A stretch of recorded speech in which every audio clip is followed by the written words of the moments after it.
For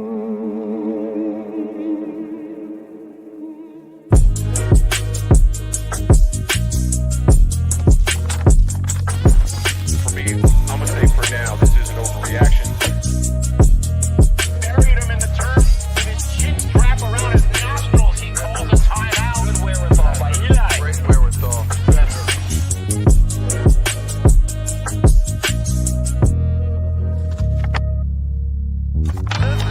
Put this to music. I don't think he stepped out either. That may be the greatest catch I've ever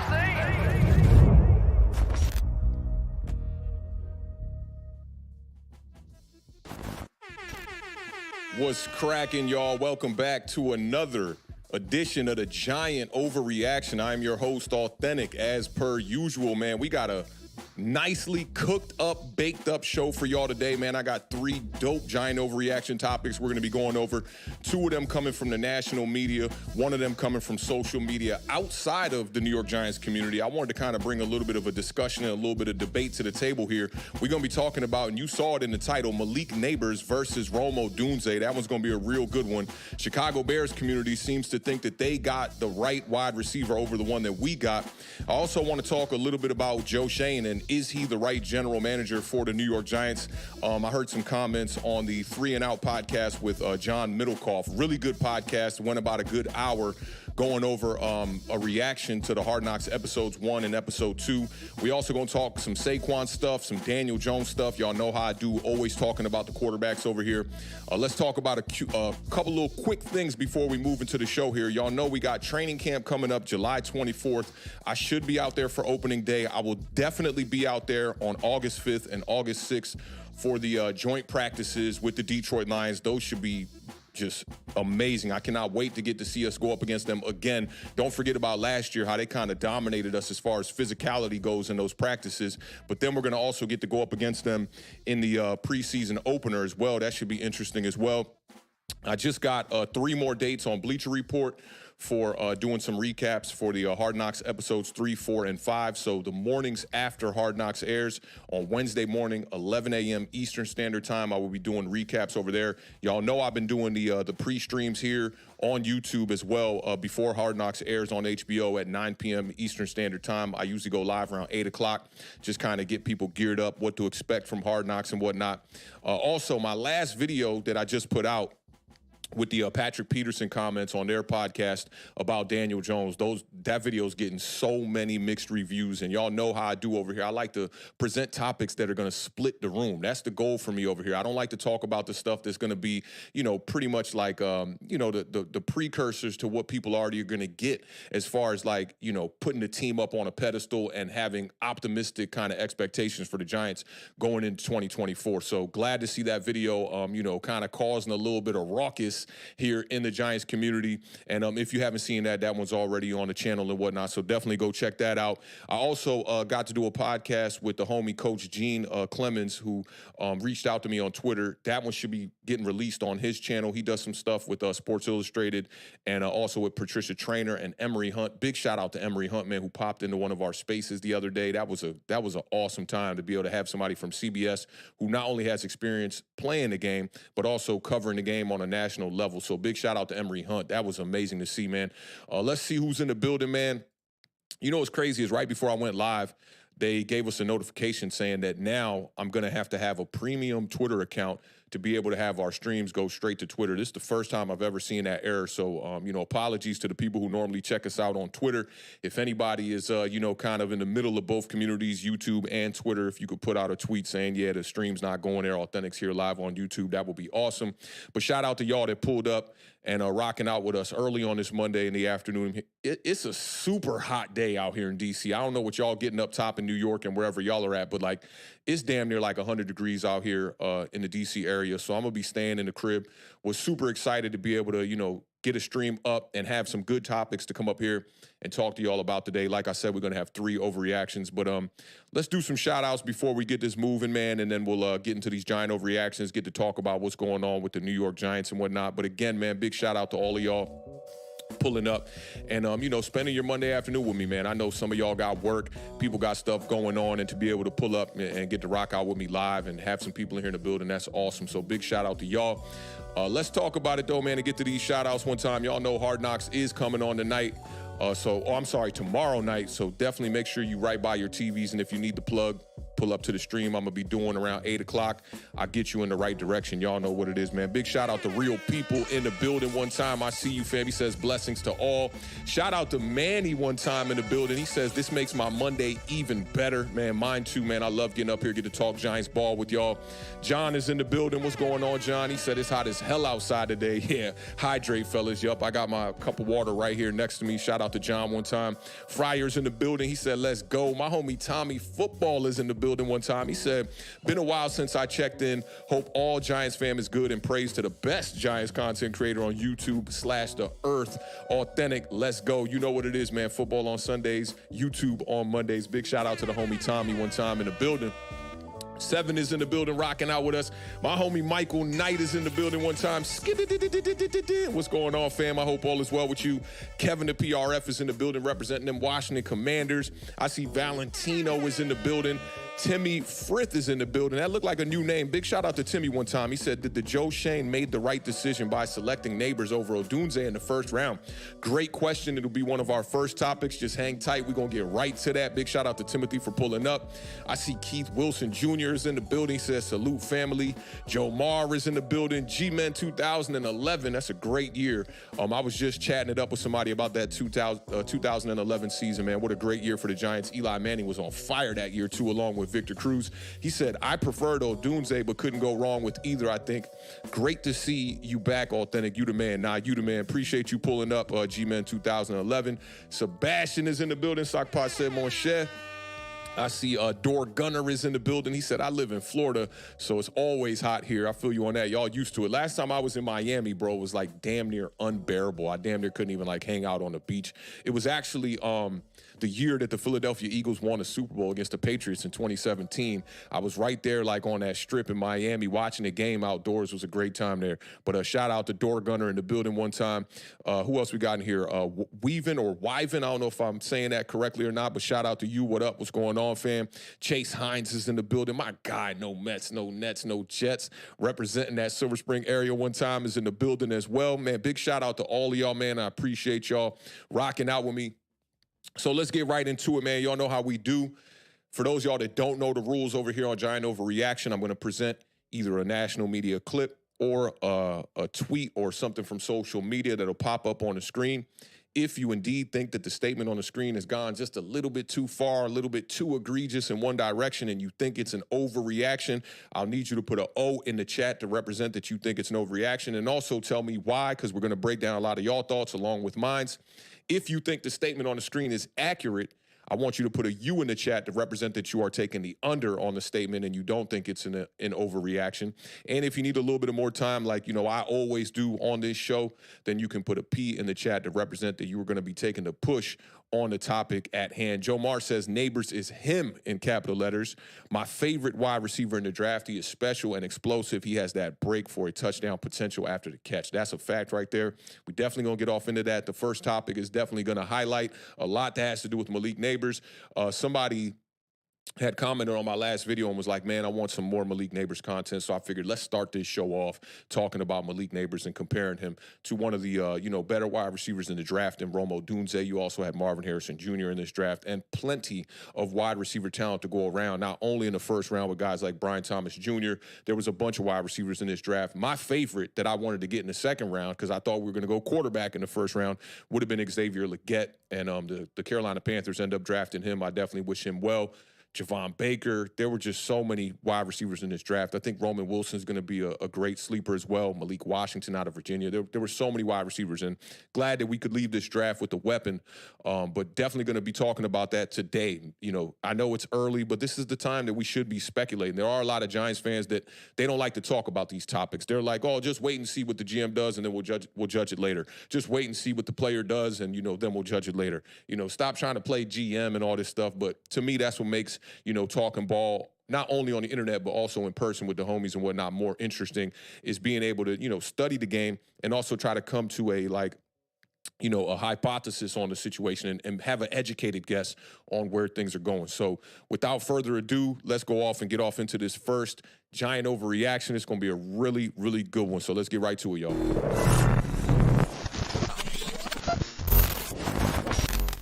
All right, y'all. Now, this one came from a Chicago Bears fan. His name is Jacob Infante, 24, on Twitter. He said, I truly believe that the Giants could come to regret taking Malik Nabers over Odunze. And he also added, and the Bears will be happy that they did. Now, let's talk a little bit about Malik Nabers and Odunze, two of the top wide receivers in this draft outside of Marvin Harrison Jr. Malik Nabers, the 6th overall selection. He is going to a bad team, we could say, because that is why we had such a high draft pick. When you look at the Chicago Bears, who didn't have that great of a record, they did have a lot of high-end draft capital with the way that their GM, Ryan Poles, positioned them to be able to make some moves and some trades the previous year before, and also having the 9th pick as well, which is where they drafted Odunze as well.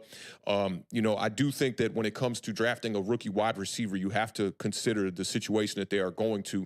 And, when you look at guys who have had success in the past, especially the recent past, guys like Jamar Chase, Puka Nacua, Justin Jefferson, all these guys went to pretty decent situations, where they had their quarterback in play, the offense was moving a certain way, and I think that kind of helped them getting into the right direction, as a young, youthful rookie wide receiver. And those guys had hella success in their situations. I mean, you saw Puka Nacua go out there with Matthew Stafford and put up not only like some of the best numbers for a rookie, but just some of the best numbers in the entire NFL from the wide receiver position. Now, Odunze, he's going to be playing with the rookie quarterback. Arguably, one of the best talents coming into this draft that we've seen, probably since Trevor Lawrence as a prospect coming out from the college situation and moving into the NFL. Guys like Andrew Luck, maybe guys like RG3 and whatnot, but Caleb Williams is definitely, going to have the NFL's eyes on him. A lot of people are going to be checking out to see what he can do. I do think that there are more cooks in that kitchen in the Chicago Bears situation. They went out there, they got Keenan Allen, acquired him. They acquired DJ Moore a couple of years before that when they made the trade with the Carolina Panthers. They still got Cole Kmet at tight end. They brought in Devin Singletary at the running back position. There's a lot of talent on that offense, which, you could look at that in two different type of ways. Maybe that's going to push their offense to maybe have more explosive plays and give Odunze more opportunities, or it could possibly lead to Odunze getting less opportunities because there are just so many wide receivers and pass catchers in that room. Now, I do want to talk about both of these wide receivers' 2023 seasons, in college and whatnot, and give you all a couple of numbers and a couple of nuggets to just kind of consider your opinion. I haven't even looked at the chat yet. I don't even want to look at the chat yet before I come to my decision here. But when it comes to receiving yards on targets of 20 yards or more, Odunze was number 1 in all of college football. He had 783 yards. Now, Brian Thomas was number 2, actually, at 670.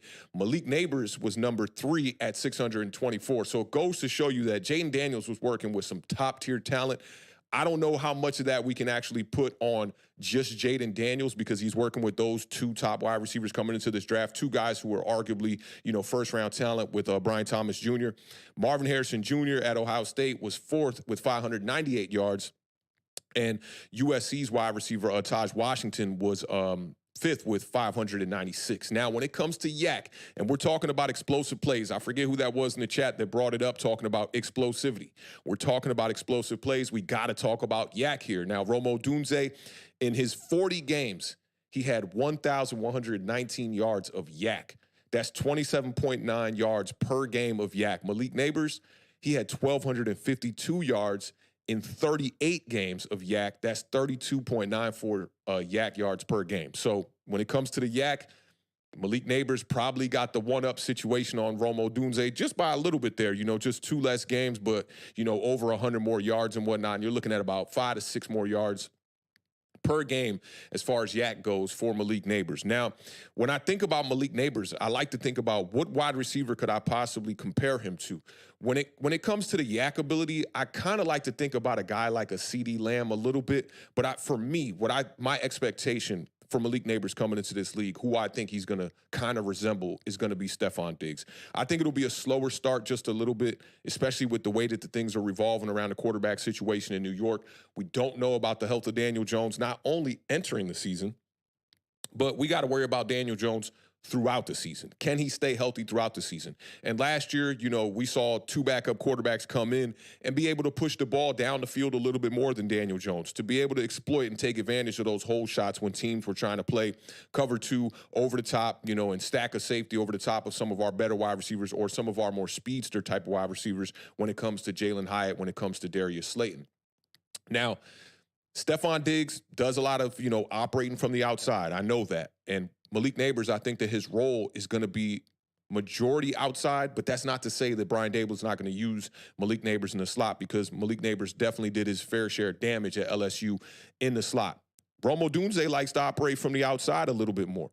And I did see a clip going around from Keyshawn Johnson where he had Jaden Daniels on his podcast, and he was asking Jaden Daniels, what receiver does, you know, Malik Nabers remind you most of? And he compared him to Jamar Chase, Jaden Daniels. He compared him to Jamar Chase. And Keyshawn gave him a little bit of pushback. He was saying, like, you know, the one thing you got to worry about when you play that outside, like guys like that, is you got to be a bully. You got to be a physical guy. You got to be one of those dogs that's going to be able to get off of press coverage. And one of the knocks, you know, if there was any on Malik Nabers coming out, you know, LSU last year, as one of the prospects was, you know, his hand movement off the line. Is he going to be able to, you know, when DBs get up into him and try to jam him up, is his release off the line going to be as good as it was in college, where in the, you know, he was running a lot of routes from the slot where it's a lot easier. You're off the line of scrimmage.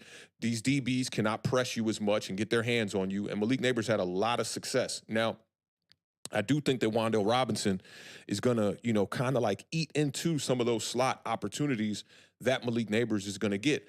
And not only was Keyshawn Johnson talking about this, but I also saw Tom Brady was talking about this when he was on the Herd with Colin Cowherd. And listen, Tom Brady's going to be one of the best to, you know, be a commentator in this game. Like, just having that savvy knowledge that he has from playing the game at a high level, at that high level that he played it at, and be able to give that game to some of the viewers who are more novices or don't have as much, you know, football experience, you know, when it comes to the X's and O's. I think Tom Brady's just going to be able to bridge that gap. We saw a little bit of that with Tony Romo, and they were kind of saying that Tony Romo was like showing up to work a little bit saucy. Maybe he was a little bit like, you know, under the influence of some alcohol, or I don't know what it was, but Tony Romo's, you know, his role has been relegated. But I did want to share this clip of y'all, or with y'all, of Tom Brady talking about spacing and how different it is to get that spacing from the slot and from the outside. So check this out, y'all. The last thing you want is your number one receiver to go 2.5 quarters into a game and not see a ball to get one target, because he's going to get discouraged. He's got to go out there. He's got to break the huddle. He's got to run out 25 yards to his alignment. He's got to run down the field as fast as he can, try to get open. He's got to run back to the huddle. It's a lot of effort that he's putting into not getting the ball. And I think when you can reward that guy early in the game and figure, okay, where is he at? How do I get him the ball? And there's certain guys that are really easy to get the ball to. Certainly the guys that line up closer to the ball, the tight ends and the slot receivers, there's way more route options for them. It's way easier to get them the ball because they can go to basically every part of the field. Whereas that perimeter receiver, he's got the sideline to deal with. He really can't break out. If he breaks out, he's got 5 or 6 yards to deal with. A receiver at the tight end position or in the slot, when he breaks out, he's got 18 yards to deal with.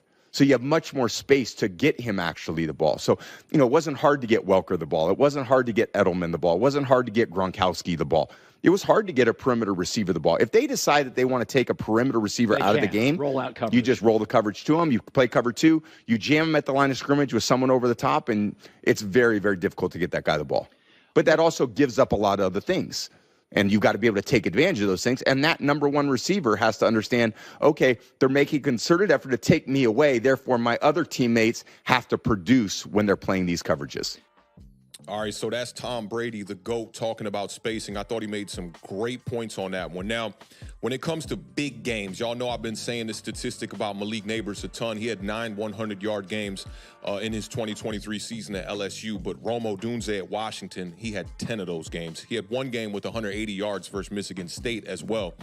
Malik Nabers had 4 games over 140 yards. You know, with Odunze, his only game over 120 yards was that 180-yard game against Michigan State. Now, let's talk about slot snaps and yards from the slot position. Now, when it comes to the percentage of snaps ran from the slot, Odunze only ran 17% of his snaps from the slot Malik Nabers had 53.5% of his snaps from the slot, and the numbers are completely drastic when you're talking about from the slot. And you got to take that with I don't know if it's a grain of salt, but when you listen to that clip from Tom Brady speaking about how easier it was to get the ball to guys like Julian Edelman, and I know he didn't name drop Randy Moss, but that's what I was thinking about when he was talking about getting the ball to the guys on the outside. Now, from the slot, yards from the slot, Odunze was 208th in all of college football with 253 yards from the slot. Malik Nabers had almost 1,000 yards from the slot, 991 yards from the slot, y'all. And that was 6th best in all of college football. So I do think, going into this season and when we first drafted Malik Nabers, I was talking about how he was going to be utilized. I thought he was going to be the XY receiver, that alpha that we need, even though he took so many slots from the snap or so many snaps from the slot. I think that Brian Daboll, there's no way that you can ignore this. And we saw Brian Daboll on Hard Knocks. I'm loving getting that little bit of insight, as far as X's and O's go. I'm super confident in Brian Daboll, man. Like, I know last year was, not the greatest year. Injuries, the record was not good with 6 wins. But that's a miracle that Brian Daboll was able to win that many games with Tommy DeVito and Tyrod Taylor at quarterback, playing better ball than his $40 million starter. There's not been a lot of clips that show Brian Daboll's complete investment in Daniel Jones. So I don't even really know how Brian Daboll feels about this whole quarterback situation. I know that there was some pushback from guys like Brandon Brown in that room. You can tell that Brandon Brown is not a huge fan of Daniel Jones. And I think that there are some conversations that they might be hiding from us. And that's just speculation. There's no facts to that or nothing like that. It's just my speculation. But with all that said, I do think that if Brian Daboll can find a way to utilize Malik Nabers from the slot, I think that Malik Nabers is going to, hands down, have the bigger year. I don't necessarily think that the statement on the screen here is an overreaction, because they could come to regret it if Odunze becomes a guy in this league. And you also got to think about the character type of things. If you guys missed it, on the Hard Knocks episode, they showed all these wide receivers coming into the room and interviewing with Brian Daboll and Joe Schoen, Marvin Harrison Jr., Odunze, Malik Nabers, right? To me, Odunze nailed those interviews, and he just, the answers, the confidence, the media training, just the vernacular that he was speaking with, confidence, what he could bring to the table, his leadership, all of that stuff, it shined better to me than what Malik Nabers did in the interview. Now, Malik Nabers seems like quiet kind of guy, but his play on the field is extremely loud.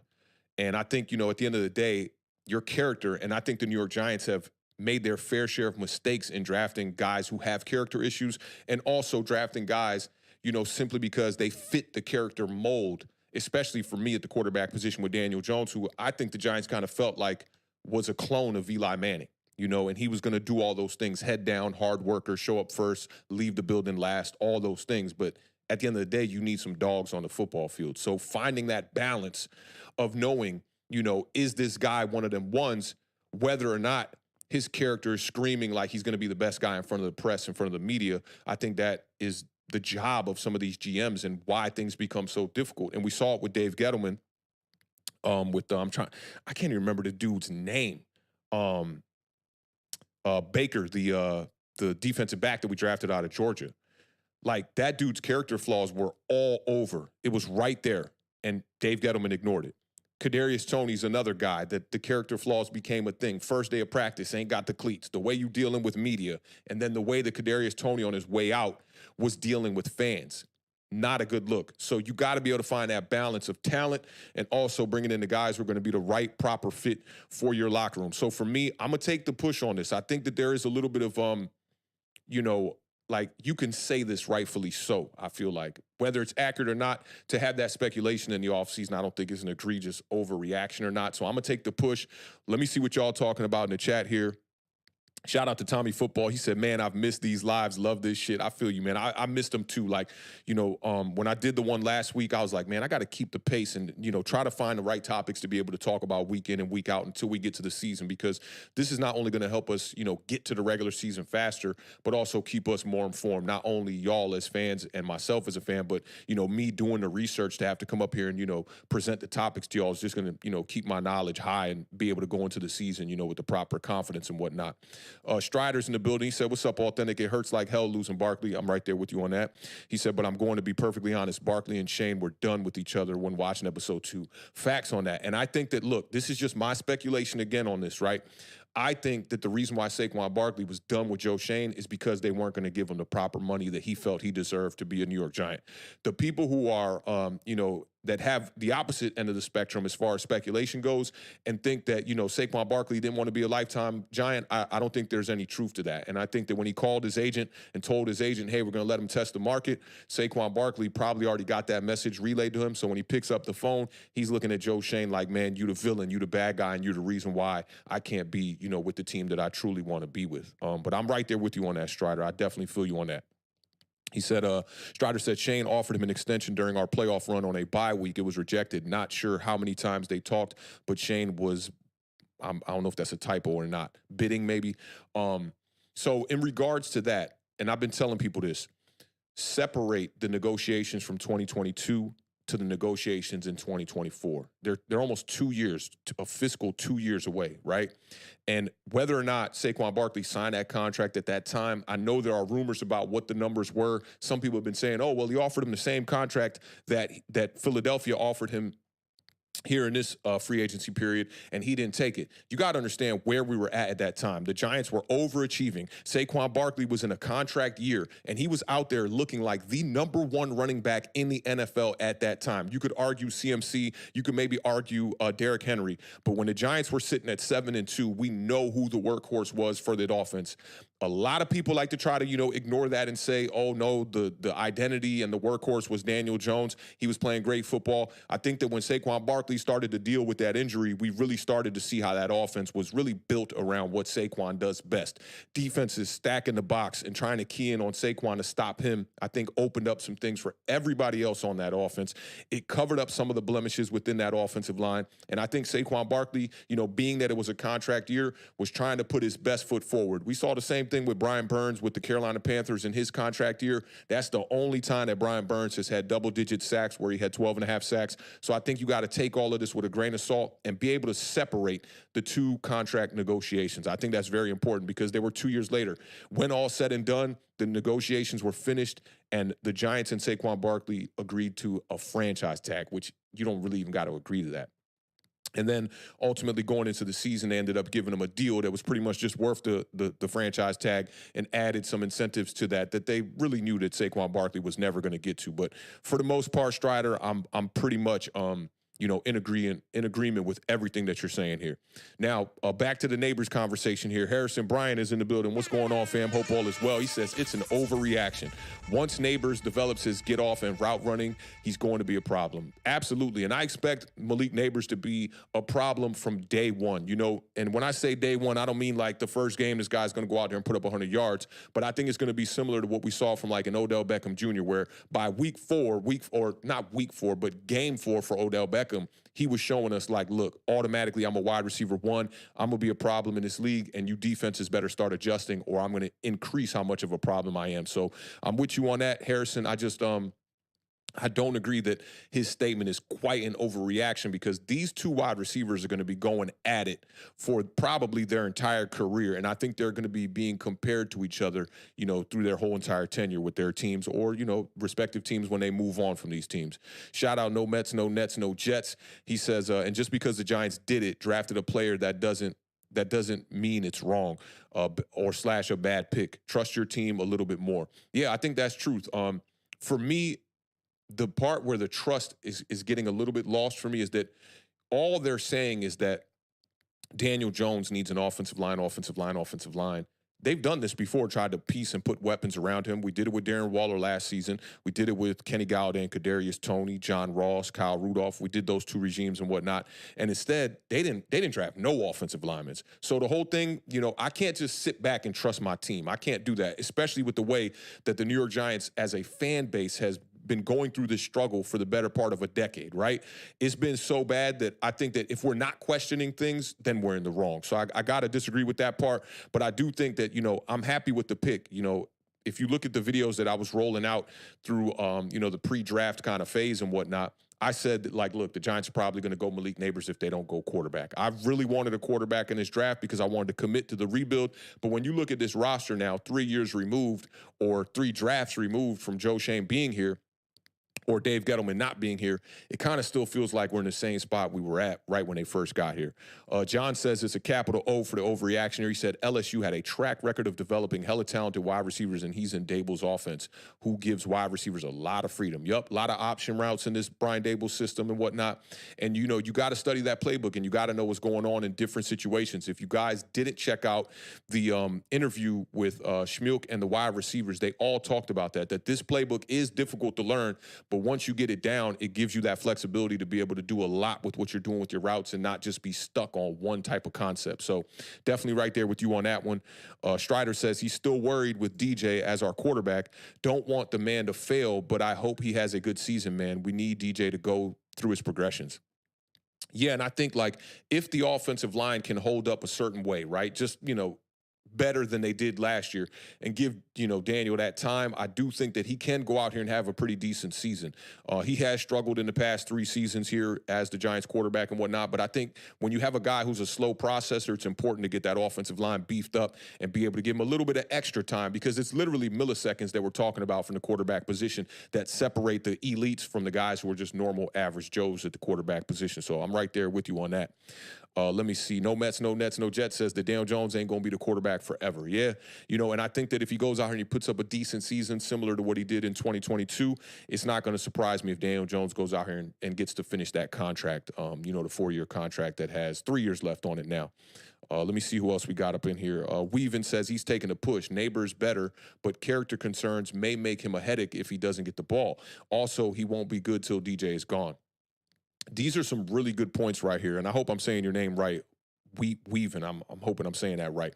But these are some really, really good points, because when you saw Brian Dable ask Malik Nabers, like, hey, man, how you going to react, you know, if you're not involved in the game plan early and often, you know, at the beginning of a game? And Malik Nabers said, you know, I take it kind of difficult, and I really don't like that. I want to get the ball, and I feel like my work, and I love this part of the answer that he said. He was like, if I'm going out there, you know, throughout the week and putting in all the work to be able to get open and, you know, study the routes and all that stuff, I expect to get the ball in the game. And Brian Dable said, I like that. But at the end of the day, you got to be able to, you know, calm those emotions and be able to still go out there and play football when you're not, you know, getting the ball early in the game. But, you know, we just heard it from Tom Brady on the clip I just shared. Like, as the quarterback, that is a part of your responsibility to get your number one wide receiver involved in the game early and often. And that's going to be on Daniel Jones. Joe Schoen has made it no secret that this year is on Daniel Jones. They're putting all the weight of the world on his shoulders. He's got to go out there and find a way to succeed. And, if he can stay healthy, I think that he can have a pretty decent season. I'm not expecting anything like what we saw from Daniel Jones in 2023, which was something that I don't think any fans could have expected. It was a poor year. And I think 2022 was a good year. And, you know, previous years, I didn't think Daniel Jones was playing poor football. But in 2023, it's kind of just, you know, surprising that after getting that money, you go out there and you put up your worst season, and you end up getting injured twice, you know, with the neck injury against the Miami Dolphins, and then ultimately against the Raiders, you end up blowing out your ACL. So these are some really good points. I'm like, I really agree with you. This is the take that I totally agree with right here, Weave. And big shout out to you, man, for pulling up. I see Jalisa is in the building one time representing those Commanders. John says, I don't see Dable sticking with Daniel Jones with his job on the line. If DJ doesn't play well, I see Dable pivoting to lock. So I agree with you on this, and I think Joe Schoen would be a fool if Daniel Jones goes out here and puts up another mediocre season to stick it out with Daniel Jones when you have the 2-year out on the contract. I think he'd be a fool to not move on from him. And I think that if they were to go out there and draft another quarterback, you know, maybe the Giants end up finishing the season pretty terrible or something. They get a top 5 pick. You got guys like Shadur Sanders. You got Beck out there. You got Cam Ward, who's one of my favorite quarterbacks. I'm hoping he can have a big season and rise up some of these draft boards. But I think that would give them a lot longer of a leash. To me, right now, just from my perspective, you know, if they weren't a package deal, this is how I would be looking at it if I was John Mara. Brian Dable, you looking like you doing your job extremely well. You know, you took this team, surprised the entire NFL in 2022, coach of the year, got them to the playoffs, won a playoff game. Okay, we had a little bit of a regression in 2023, but a lot of that has to do with injuries to Andrew Thomas, JMS at the center position, Daniel Jones at the quarterback position. We dealt with injuries across the board throughout the year. And Joe Schoen still found a way to win 6 games to the fans that despised it as well, too, that wanted that high draft pick so they could force the New York Giants to go get a quarterback. So if I'm looking at this like John Mara, I'm looking at it like, hey, Joe Schoen, like, all right, I understand you're preaching patience, but we need some results like pretty soon here. Your draft, record is not that great right now. Your draft track record, especially, and you don't have any superstars. You don't have any high-end talent on this roster that you drafted. You have guys that look like they might be headed towards that direction. Guys like Wan'Dale Robinson, Micah McFadden was a good late-round pick. Kayvon Thibodeau obviously has been doing his thing with the 11.5 sacks last season. But yeah, it's been a struggle as far as the way the draft has been going, and you need some of these guys to start panning out. We need one of these guys to be a shock, like, whoa, this guy was drafted in the 4th or 5th round. A guy like Tyrone Tracy, a guy like Theo Johnson. We need you to hit the ground running and, show that the investment in one of those players or some of those players like that from Joe Schoen are starting to pay dividends. So, yeah, I'm right there with you on this one, John. I'm, in a fair, equal world, I would say that Brian Dable would be here longer than Joe Schoen, but being that they're looking a lot like a package deal, that might not be the case. Tommy Football says, nobody does their homework like Awthentik. I appreciate that, man. The level of knowledge this dude spitting every episode is ridiculous. Get my guy his own TV show. Yeah, I got my own TV show. It's right here with y'all, man. So big salute to y'all for pulling up. Unless the bag is completely proper, I would prefer to be an independent creator and be able to, have creative control on what I'm doing as far as, YouTube and Bleacher Report and stuff like that, man. So big shout out to Tommy for pulling up, man, all the way from across the pond. Strider says he agrees with John, but will he do it? That's a good point right there.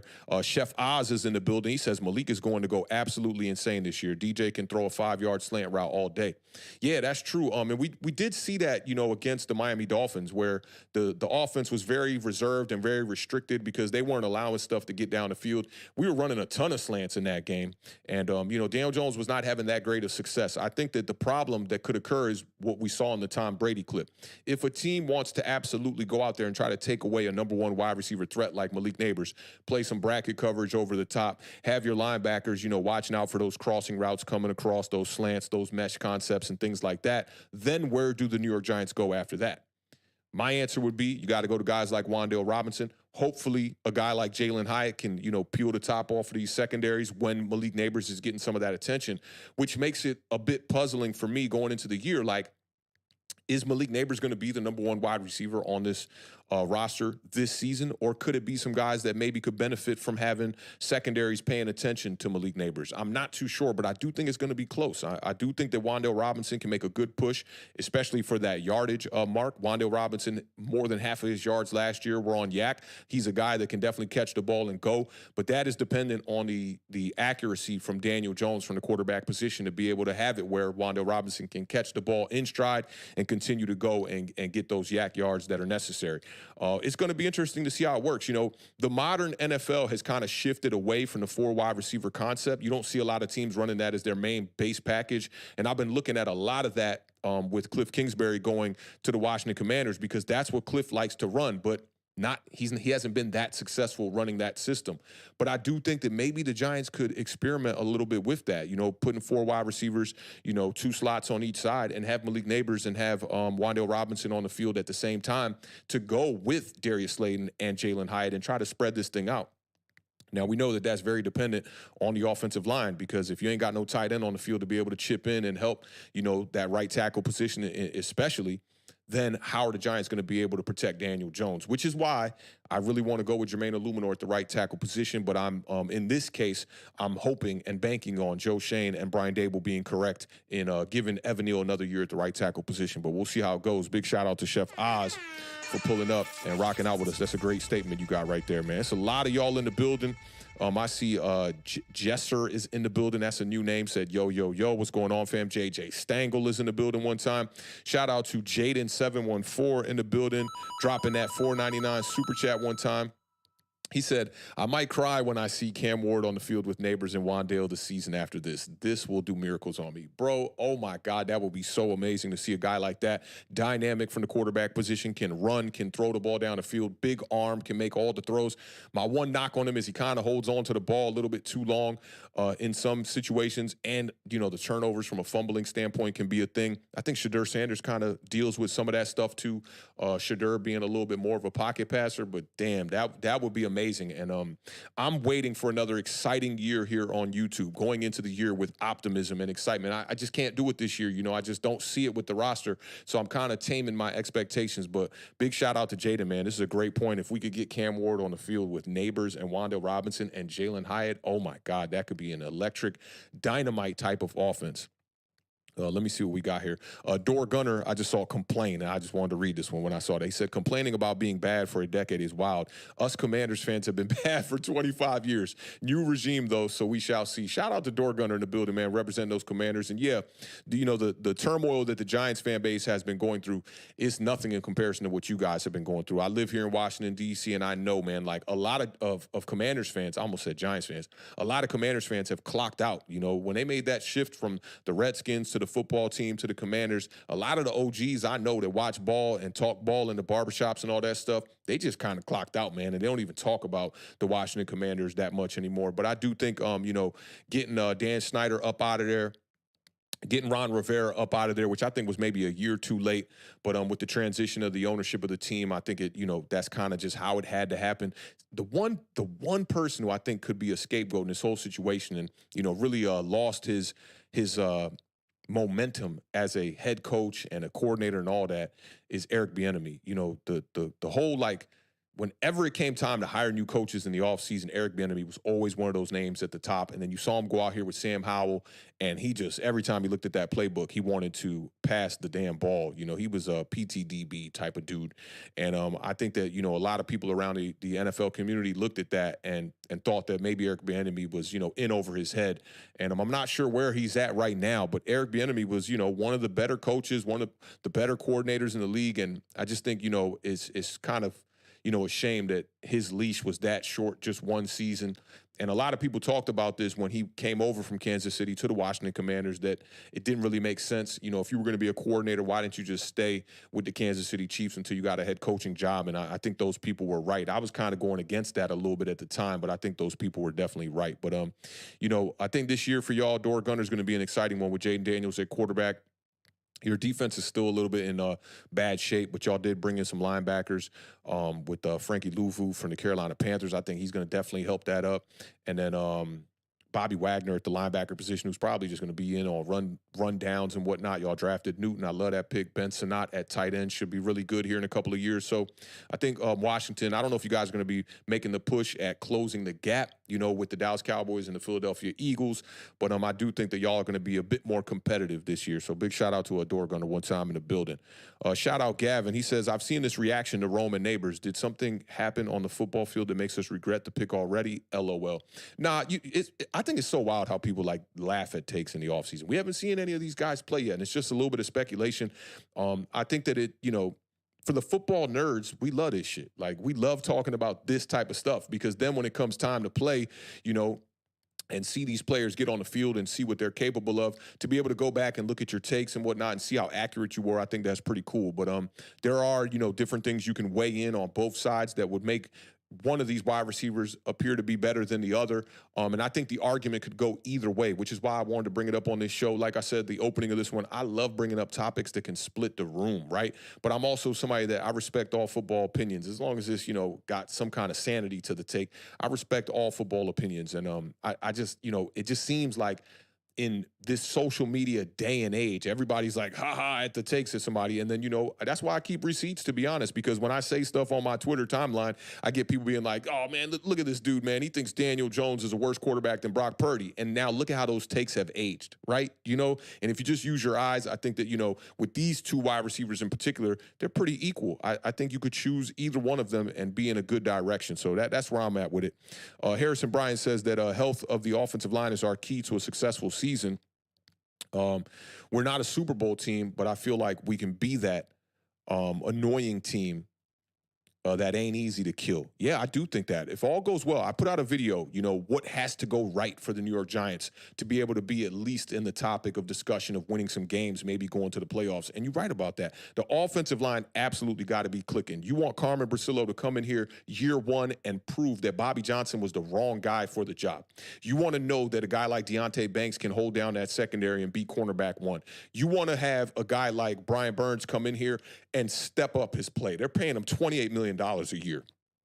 Geno Smith is making $28 million a year for reference, right? So you would hope that a guy like Brian Burns comes in here, be able to stop the run better than you did when you were with the Carolina Panthers. Get after the quarterback. Tighten up some of those rushing lanes a little bit. You know, when I was looking at tape on Brian Burns, there are times where he just throws himself out of the play, just like Kayvon Thibodeau was doing at times last year, where you're trying to get that wide, loopy pass rush, and you're not stepping down on that inside foot with the strength necessary to get that, you know, that bend around the corner a little bit tighter. So all those things got to work out. You need Malik Nabers to come in here and be your number one weapon and automatically prove that letting Saquon Barkley move and shifting this offense to a passing attack and being headed and speared by a rookie wide receiver is actually going to work out. You need guys like Theo Johnson and Daniel Bellinger to step up. All these things got to go right, and then I'll agree with you on that one, Harrison. Like, the Giants can be a pest to a lot of these teams and possibly win some games out there. We know with Brian Daboll at the coaching position there, he's going to be able to put these guys in the best position to be able to go out there and win games. So I'm right there with you on that. And Gavin said, this isn't directed at you. I feel you said this is just a comment I've seen on regrets. Yeah, and you're going to get the Chicago Bears fans who are going to be pro Odunze, and you're going to get the New York Giants fans who are going to be pro Malik Nabers. I try to just y'all know how I do, man. I'm never overly optimistic on here because I don't want to lead y'all down some kind of rabbit hole that, you thinking, hey, Awthentik said, man, the Giants are going to be a great team this year. And then when they come out and they play like dog shit, you come to me and say, hey, man, you told us that. I like to be very even keel with my takes and whatnot. And, just not be too optimistic, not be too pessimistic, but be a little bit more realistic when it comes to at least my team with the New York Giants. But shout out to Gavin, man, being in the building. Like I said, bro, I respect all football opinions, and it's rare. I can't say never, because if you start attacking my character and stuff like that, I might get a little bit offended and have to fire back a little bit. You know what I'm saying? But for the most part, man, stuff on the internet don't bother me, man. I got thick skin, man. I come from the music industry where the criticism is a lot worse than it is in the football community. But shout out to Gavin, man. I don't think I've seen Gavin pull up in here, man. So big shout out to you for rocking out with us, man. Let me see. Strider said, LOL, I remember when Daboll said that, Awthentik, and Joe Shane patted Daboll's shoulders because Daboll is a work in progress when he gets hot-headed. You already know the sideline explosions. We saw it in the Buffalo game. We saw it in the Tennessee Titans game in 2022 to open the year. Yeah, Brian Daboll definitely can be a bit of a hothead one time.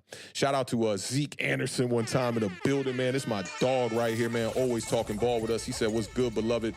Gotta bless you. Nabers, I believe, is a more quarterback-friendly wide receiver, can make the quarterback look better. Lord knows we need one. And yeah, I know Zeke's stance on Daniel Jones and whatnot, and that's the kind of wide receiver that we're going to need to be able to come in here and help out the quarterback, make things a little bit easier.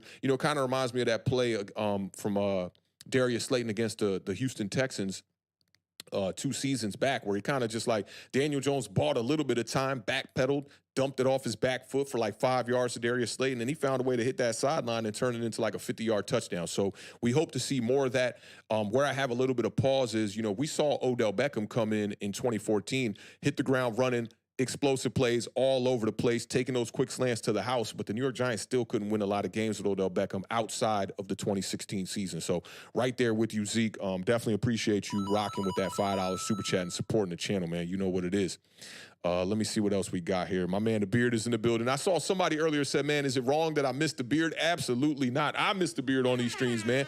I got to get the beard up here to talk about some Washington football here soon, man. Definitely before we get to preseason, we definitely going to have some more streams. Y'all know we do our stat prediction, our record prediction every season, and that we definitely going to do that this year as well. Shout out to the beard in the building. Kevin, the PRF, Representative Commander, says, can I steal a page out of your playbook?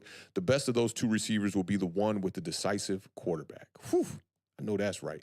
And Caleb Williams has his fair share of criticism about not being as decisive, but I think when it comes to the comparison to Daniel Jones, Caleb Williams is likely going to be a little bit more decisive, but, coming into the league as a rookie quarterback comes with his fair share of struggles as well, so you got to keep that in mind as well. Shout out to David G, man. What's going on, fam? Hope all is well. Let me see what else we got. Strider said, also Awthentik, when we get John Runyon Jr., when we got John Runyon Jr., I really thought he was going to play left guard. But he's playing right guard, and our other free agent, Jermaine Illuminor, is playing left guard, who doesn't have enough snaps there. Yeah, man, Jermaine Illuminor just 11 snaps at the left guard position. He has just around 500 snaps at the guard position in general, where most of those were at right guard, obviously, and then he has over 2,000 at the right tackle position. So, I wanted to bring him in as the right tackle. That was my whole goal. Maybe you could kick in Evan Neal to the right guard or left guard position, and then you have John Runyon playing the other. You could have Aaron Stinney kind of play, swing guard, and then maybe Evan Neal could be a bit of a swing tackle, or if he's could earn the starting position at guard, you bring in somebody else to play one of those swing tackle positions. But the more and more I talk about it, I feel like the Giants maybe didn't address the offensive line in the best capacity. I think that maybe they should have brought in maybe some more high-end talent. And it's expensive. That's the other thing too. They're paying $30 million to John Runyon on a 3-year deal, and then they're paying Jermaine Illuminor $14 million on a 2-year deal. So you could tell they took some of those Saquon Barkley funds and they allocated it towards the offensive line. We'll see if it's going to work out the way that they imagine. So we'll see what that's about.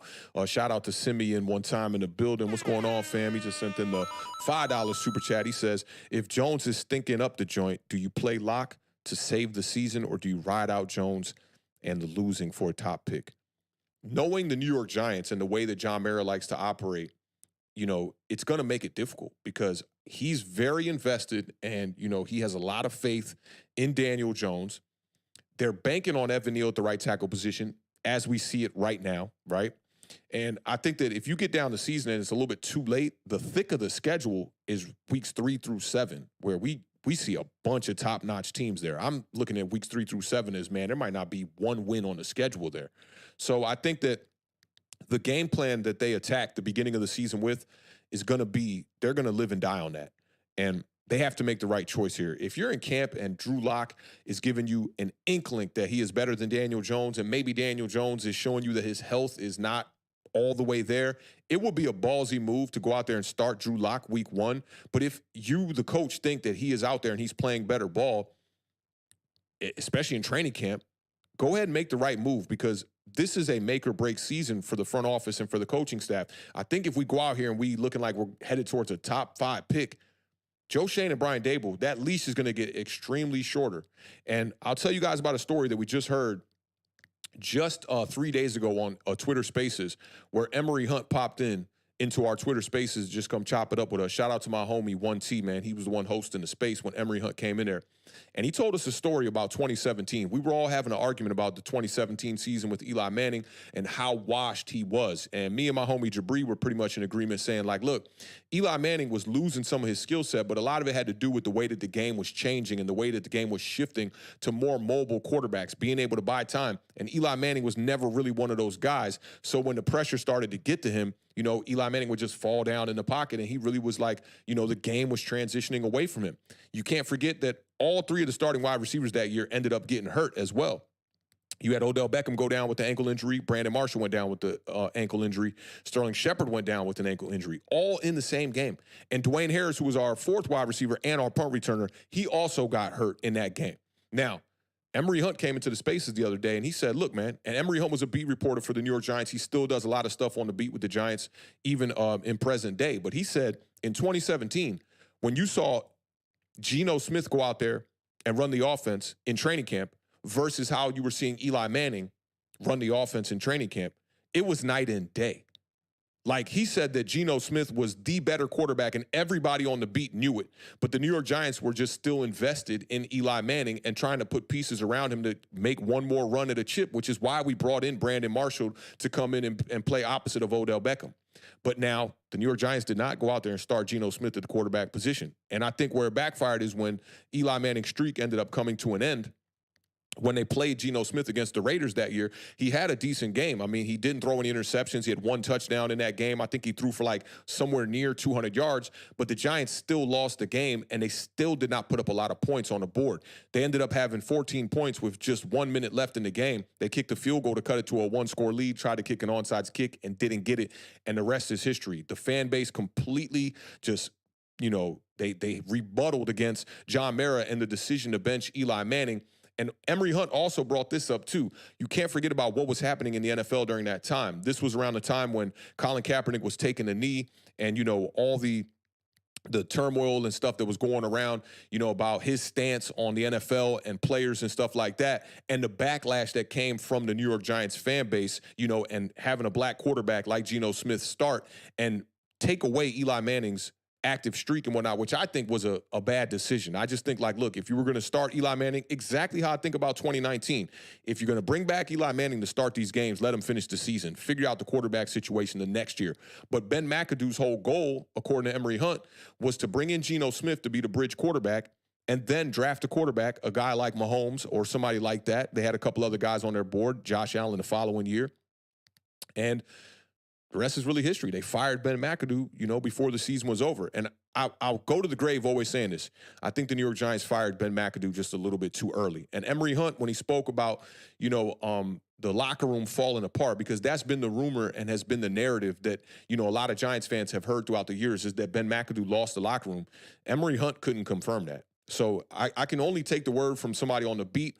Take it with a grain of salt. I can't say it's 100% facts, but that's just the opinion that Emory Hunt, presented in the spaces. And I'm going to definitely reach out to Emory Hunt and try to get him to come on one of these Giant Overreactions and speak about that, because that could be the same situation going into the year this year with Drew Lock. Like, if you make the mistake at the quarterback position early, and let's say we get Daniel Jones out there and with our eyes we can see that this is a hobbled quarterback who is not recovering from the ACL in the most proper fashion. We saw it with Saquon Barkley in his year coming back from the ACL. Granted, it's a more, a position that has to be a lot more durable and takes a lot more punishment. I think that, we could have also brought in a better running back to pair with Saquon Barkley that year coming off that injury. And we'll see. We'll see how it goes.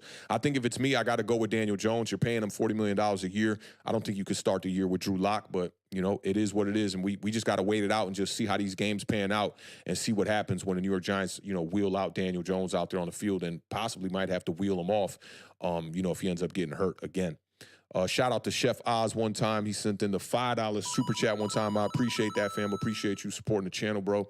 He says, I see Nabers getting open with Hyatt stretching the field out and Wandale on the slant routes. If the defense pops off and we stay healthy, we got it. Yeah, I think this offense could definitely move. They have the artillery to do it.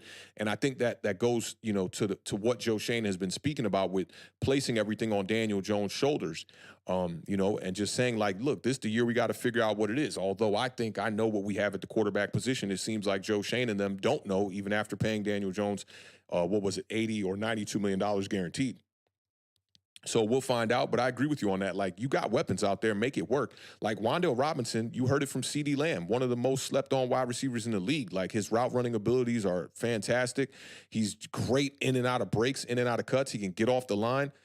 I expect a big year from Wandale Robinson. I could see him pushing somewhere around 700, 800 yards if all goes well and this offense is moving the way that we expected. But big shout out to Chef Oz one time for that $5 super chat, man. That goes a long way.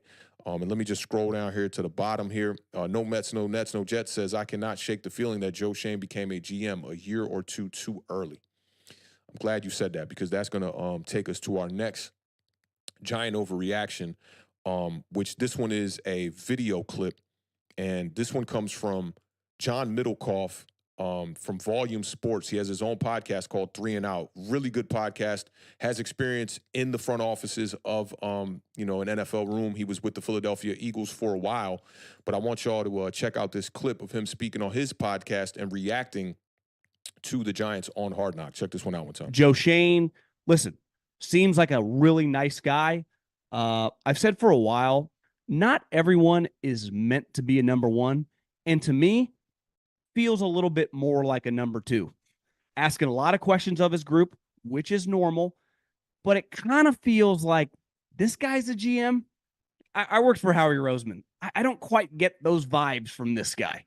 One major issue that I think he's going to have is it's not about what happened this offseason. I understand their decision to move on from Saquon Barkley because of the financial situation that Daniel Jones presents. But they fucked this up last year. For a long time, I would say 6-7 years ago, when some of the Gurley, Zeke Elliott contracts were happening, they backfired. But in the last year and then this year, running backs are actually a discount. They're the one guy, I would say, on the offense who you can get at a bargain.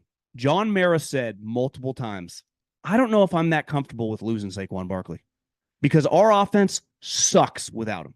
The one thing Joe Schoen kept saying, and I just don't understand, is he kept hammering on the offensive line. We need to get better on the offensive line. And Joe Schoen's whole point is we have to figure out Daniel Jones. I was like, have to figure out? You just gave the guy $40+ million a year last offseason. You have to figure him out. Think how crazy that is. Here's the problem. I think Joe Schoen is going to get fired at the end of the season if Saquon Barkley has a big year with the Eagles. And how's he not going to have a big year with the Eagles? Their offensive line is freaking awesome. Now, there's a lot going on in that clip, man. He's talking about how is Saquon Barkley not going to have a good year. And he's also saying that when Saquon has a really successful season, I think that could end Joe Schoen in New York. Now, I don't think it'll be that sole factor, right? So when y'all think about if this one is an overreaction or not, keep that into consideration because there are other factors in there like the draft, like the lack of progress of building up this offensive line, even though we've invested a ton of draft capital in it. And now we've invested a lot of money in it in free agency entering this season. So if that offensive line comes out here in this season, that's definitely going to be a blemish on Joe Schoen. Now, I don't know if this will ultimately get him fired this season because I think that John Mara, after seeing the two coaching regimes and the general managers previous to Joe Schoen and Dave Gettleman and Jerry Reese get fired, I think he's going to have a little bit more patience, a little bit more pause before he makes that move. You do need a little bit of continuity, within that front office to be able to get to where we're trying to get, which is getting back to playing New York Giants football and competing for championships. But I do think that there's a lot to agree with in this take. Now, when you look at the way that the deal was structured for Saquon Barkley over in Philly, he got an $11.6 million signing bonus. And I was talking up with a lot of people on Twitter about this. Shout out to everybody I have conversations with on Twitter that bring value to the conversations. And somebody brought this to my attention. I forget the homie's name. I would shout him out right now. But that the signing bonus is split over 5 seasons and the cap hits are split over 7 seasons for Saquon Barkley. Saquon Barkley right now is taking up around 2% of the salary cap per year with the Philadelphia Eagles. There's 1 year in 2027 when Saquon Barkley is not even going to be on that roster where he will then take up 6% of the salary cap, which still to me is not that much. And a running back contract should not cripple a team by no means. That's where I agree with John Middlecoff here. Like, it's a running back contract. And when people are comparing like Saquon's contract to Daniel Jones' contract and the way that it could cripple the Giants and not wanting to pay that little bit of money, $10 to $12 million to bring in what was, your number one weapon on the offensive side of the ball. I think that that's a mistake in the take. Now, we brought in Malik Nabers, right? But we lost Saquon Barkley. And I just feel like, Pat Leonard was talking about this too. Like every time the Giants build in and get another weapon, they lose another weapon. Or anytime they get a piece for that defense, they're losing another piece. Like it's great to have Brian Burns on this roster, but to lose Xavier McKinney in the back end of that secondary is going to hurt us. Same thing goes for Saquon Barkley in comparison to what's going on with Daniel Jones. Now, he also, John Middlecoff also, he expanded on the thought a little bit, and this is what I really wanted to talk about. He talked about the Titans GM, right? And the Titans right now, they got Rand Carthon as their general manager, and I think he's doing a fantastic job. He's just 1 year in as the general manager for the Tennessee Titans, and if you look at some of the moves that they have already made, bringing in Calvin Ridley, bringing in Tony Pollard, they spent their first-round draft pick on J.C. Latham to beef up the offensive line.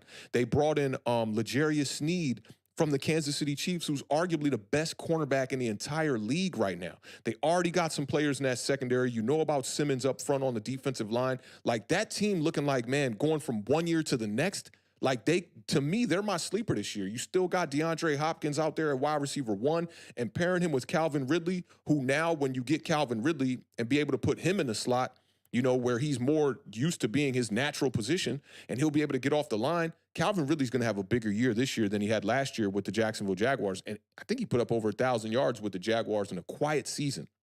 Now, I brought up the Tennessee Titans because if you remember, their former general manager, John Robinson, he traded away A.J. Brown to the Philadelphia Eagles. And the current coach at the time for the Tennessee Titans, Vrabel,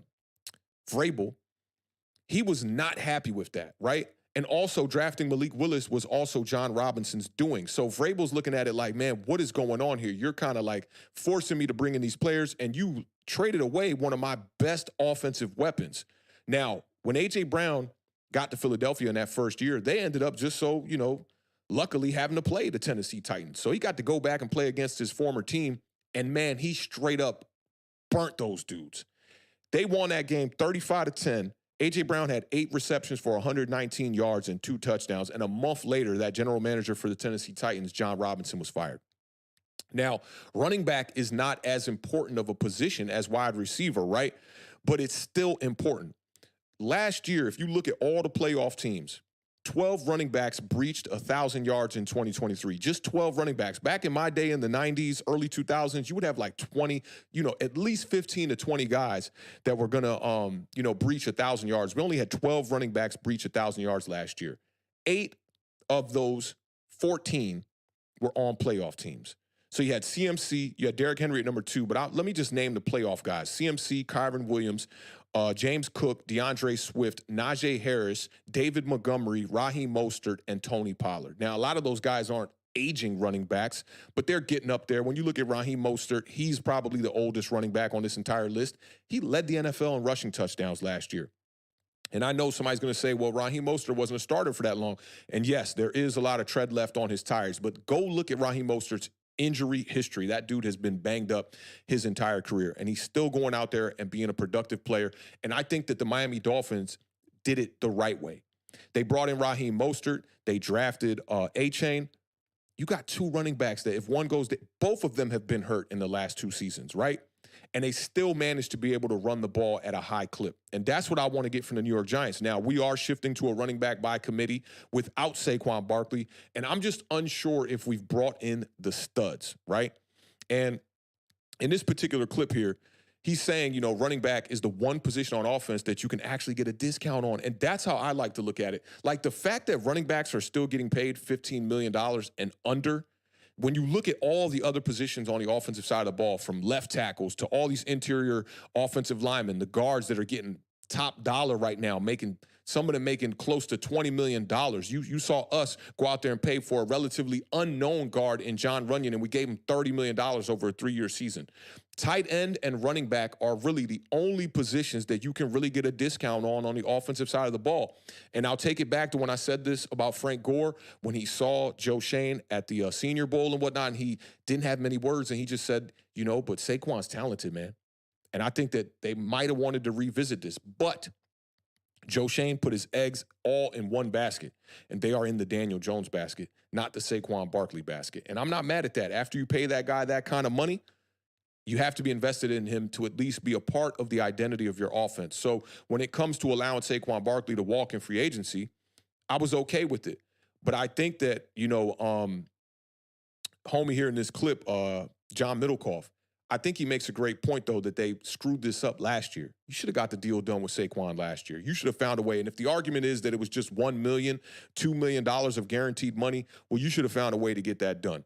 I also think that when you look at the running backs around the NFL community and the guys who signed in free agency that are in new destinations now, or got a deal in the same destination. You got to look at Jonathan Taylor getting $14 million in Indy. You got to look at Josh Jacobs now, who got $12 million from the Green Bay Packers. Joe Mixon got $10 million from the Houston Texans. Derrick Henry got $8 million from the Baltimore Ravens. DeAndre Swift, same thing, got $8 million from the Chicago Bears. Tony Pollard damn near got $8 million from the Tennessee Titans, and Aaron Jones got $7 million from the Minnesota Vikings. And you can't forget about our running back, Devin Singletary, who got $5.5 million from the New York Giants. If he can go out there and put up that type of productivity, and when I say he, I'm talking about Devin Singletary, if he can put up productivity near any one of those guys on that list, then we can look at that as that being a bargain, and it'll be a great signing by Joe Schoen. I won't be able to know until we actually see Devin Singletary hit the field with the New York Giants. I did post a tweet the other day talking about, do you guys think he could breach, the numbers that we saw from Wayne Gallman in 2020, I believe that was, where Wayne Gallman put up over 600 yards on the ground and 6 touchdowns? Because that's kind of where I see Devin Singletary's role being. Maybe a guy around 700, 800 yards, and also around about 5 or 6 touchdowns on the year. But let me know what y'all thinking about this clip, from 3 and Out, John Middlecoff. Do y'all think this one is an overreaction? Or do you guys think that they made the right choice here and, allowing Saquon Barkley to go out here and sign a big contract like that with the Philadelphia Eagles? Dorgunner reminded me that Eric Bieniemy is at UCLA again. That's what's up. Went back to college, kind of like Wink Martindale. Let me see what else we got here in the building, man, as far as this one goes. Just scrolling, seeing if anybody got any thoughts on this Saquon stuff. Okay, so Simeon says that Saquon would have only been 4.23% if he stayed. And that's if you didn't push any money into the future. Philadelphia Eagles went out there and were like, man, look, we're going to push a lot of this into the future. They're paying Saquon Barkley for a couple of years, even when he's not going to be on contract. And I think that if Saquon Barkley goes out here, plays well for the Philadelphia Eagles, maybe the Eagles, if they, foresee him as a piece moving forward with the rest of that offense, they'll go out there and probably just extend him, and keep him on the team. But we'll see. At that, when the contract is done, Saquon Barkley will be 29, turning 30 years old. So we'll see how that goes. Blazin Brazen says that Howie Roseman should teach Kevin Abrams how to wrangle the salary cap. Yeah, man. I mean, for years they've been doing this, over there with the Philadelphia Eagles. And Howie Roseman is looked at, in high regard as far as these GMs go across the league. And his moves have paid dividends. I can remember a lot of people saying when he traded for A.J. Brown, like, oh, you guys, they're reaching on that one. I'm like, dude, they just drafted a top 15 prospect or top 15 draft pick in Devonta Smith. And to pair him, with a guy like A.J. Brown, to me, was genius. And now they've been interchanging the running backs ever since they had that, from Miles Sanders to Devin Singletary to now, or not Devin Singletary, what's my man's name? He's in Chicago right now. I don't know why I can't think of his name. But they had him there at running back as well, the dude who was there with the Detroit Lions for a little bit. And now you move on to Saquon Barkley. So the running back, it has been interchangeable. But they're keeping the guys up front. They got the Hogs on the offensive line. They got the two wide receivers on the outside, a wide receiver 1A, 1B with A.J. Brown and Devonta Smith. They brought in Paris Campbell now to kind of do a little bit of slot work, and they're hoping that, Cam Jurgens can take that role at the center position and fill in for Jason Kelce, who retired, and I think he's been there already for a couple of seasons, sitting, studying, watching the game. I think Cam Jurgens is going to be just fine at the center position. And, I know a lot of people like to clown on the Philadelphia Eagles when it comes to the tush push, but the reason why they are able to run that is because Jalen Hurts is such a strong quarterback. He was a guy that was in high school that was squatting 600 pounds and whatnot. So you can't just put any old quarterback there, and you got to look at the way that they get down to the goal line. They're getting down there on the shoulders of Jalen Hurts. It's not like they're using a running back to get near the goal line and then, oh, here comes Jalen Hurts and he just runs a 1-yard touchdown. That's not it. Jalen Hurts is a red zone threat, and he's a red zone maniac, as I like to call him on this channel. And I think people are kind of overlooking that with a little bit of disdain just because it's the Philadelphia Eagles. But I get it. Fans are going to fan. And for me, I'm a fan as well, but I still got to look at this with an even keel eye. Let me see. Blazin also said that, why can't we have more than 2 offensive stars at a time, like peanut butter and no jelly, ham and no cheese? I know that's right, man. It's like cereal with no milk. It's terrible. It's definitely terrible. It's like, and I think those are why Joe Schoen is getting the kind of scrutiny that he is from some of the beat reporters like Pat Leonard, because it's like every time you go out there and you get a weapon, you lose a weapon. And even with the offensive line, it was kind of like that. You look at Kevin Zeitler, you allow him to walk, and it's like, all right, then you're trying to draft and bring in other linemen from the draft.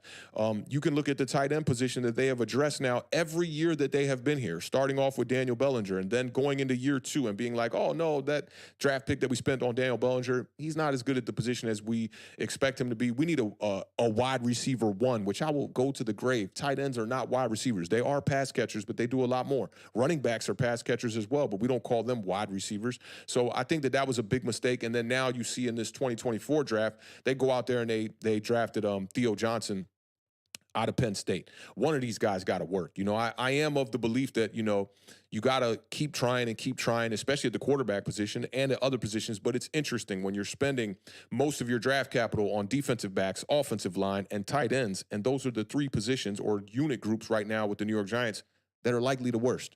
So I'm right there with you on that one, Blazin. That's definitely a good point there. Let me see what else we got here. Keith Wilson Jr. in with the $4.99 super chat, man. I definitely appreciate that, fam. He says, my concern with Joe is the drafting. We can't wait for dudes to maybe show in year 3. And is he going to keep letting guys walk so off position? Yeah, and I think that you're talking about letting guys walk in free agency and stuff like that. Yeah, I mean, those are definitely concerns. Those have been my concerns on this channel, the entire time that Joe Schoen has been here outside of the first year. Dave Gettleman definitely left him in a pretty shitty position. And, I gave him the benefit of the doubt the first year, but now you're looking at a guy that has been in the top 10 of spending as far as salary cap goes the last 2 off seasons. So we need results now. So I'm right there with you, Keith. Definitely appreciate you supporting the channel. And yeah, we need some, I've been talking about that a lot, bro. We need some superstars on this roster. We need some guys like, I know like you have to have a balance of names and guys who are like, just, I won't call them jags, but like guys that just play a role that, the general consensus of the community don't know these players like that unless you're, tapped into those fan bases and whatnot. But we need some guys. We need some dogs. And I think Deonte Banks is one of those guys. I think that Bobby Okereke is one of those guys. So I got to give Joe Schoen his props for bringing in players like that. But also on the offensive side of the ball, that's where we need them the most. This offense has only been a top 10 scoring offense one time since 2012. The last time we were a top 10 offense as far as points per game, it was in 2015 with Eli Manning and Odell Beckham. So we got to get back to that. And then we didn't get a lot of wins that year, but 2016, I think they realized, hey, that offense from 2015 was really good. Let's put some money around it and, try to build this defense up. So when we went into 2016, we had a better defense to be able to go out there and, put this team in position to be able to get to the playoffs. They didn't win the playoff game, but that was a solid team, and then they had to blow it up in 2017. So right there with you on this one, Keith Wilson, definitely. Let me see. Simeon bringing up another good point here. He says, how does Joe Schoen let Tyree Phillips walk out the door? I'm not too sure. And watch, if anybody gets injured, they're going to be making some calls, and they're going to put themselves in a position of panic again. That was one of my biggest concerns last season was, okay, you're banking on youth on the offensive line after signing your quarterback to a $160 million deal, and look at what happened. If you look at the game where Daniel Jones got hurt against the Miami Dolphins, we had Ezedu and Marcus McKeithen out there, and, man, it was looking terrible. Go back and look at that game. It's so good to rewatch some of these games. And I know that there's a great place to watch games online. Just Google NFL Full HD. And that first website that comes up, you can watch any game over. Go back and watch that Miami Dolphins game. My God, the play at left tackle was so poor that Daniel Jones really didn't have a chance in that game. But I don't think it's solely because of what was happening on the offensive line. At the end of the day, at the quarterback position, and I forget who I heard say this. I think I highlighted it on the last Giant Overreaction, but it is a skill. Oh, it was Warren Sharp who said it on the Rich Eisen podcast. It is a skill for quarterbacks to be able to get rid of the ball and not take sacks. That is a skill. And I think a lot of fans just look at that sack number and they go, oh, 85 sacks, second most in NFL history. Oh, man, it's got to be just the offensive line. You got to be able to pin some of that on the quarterback position.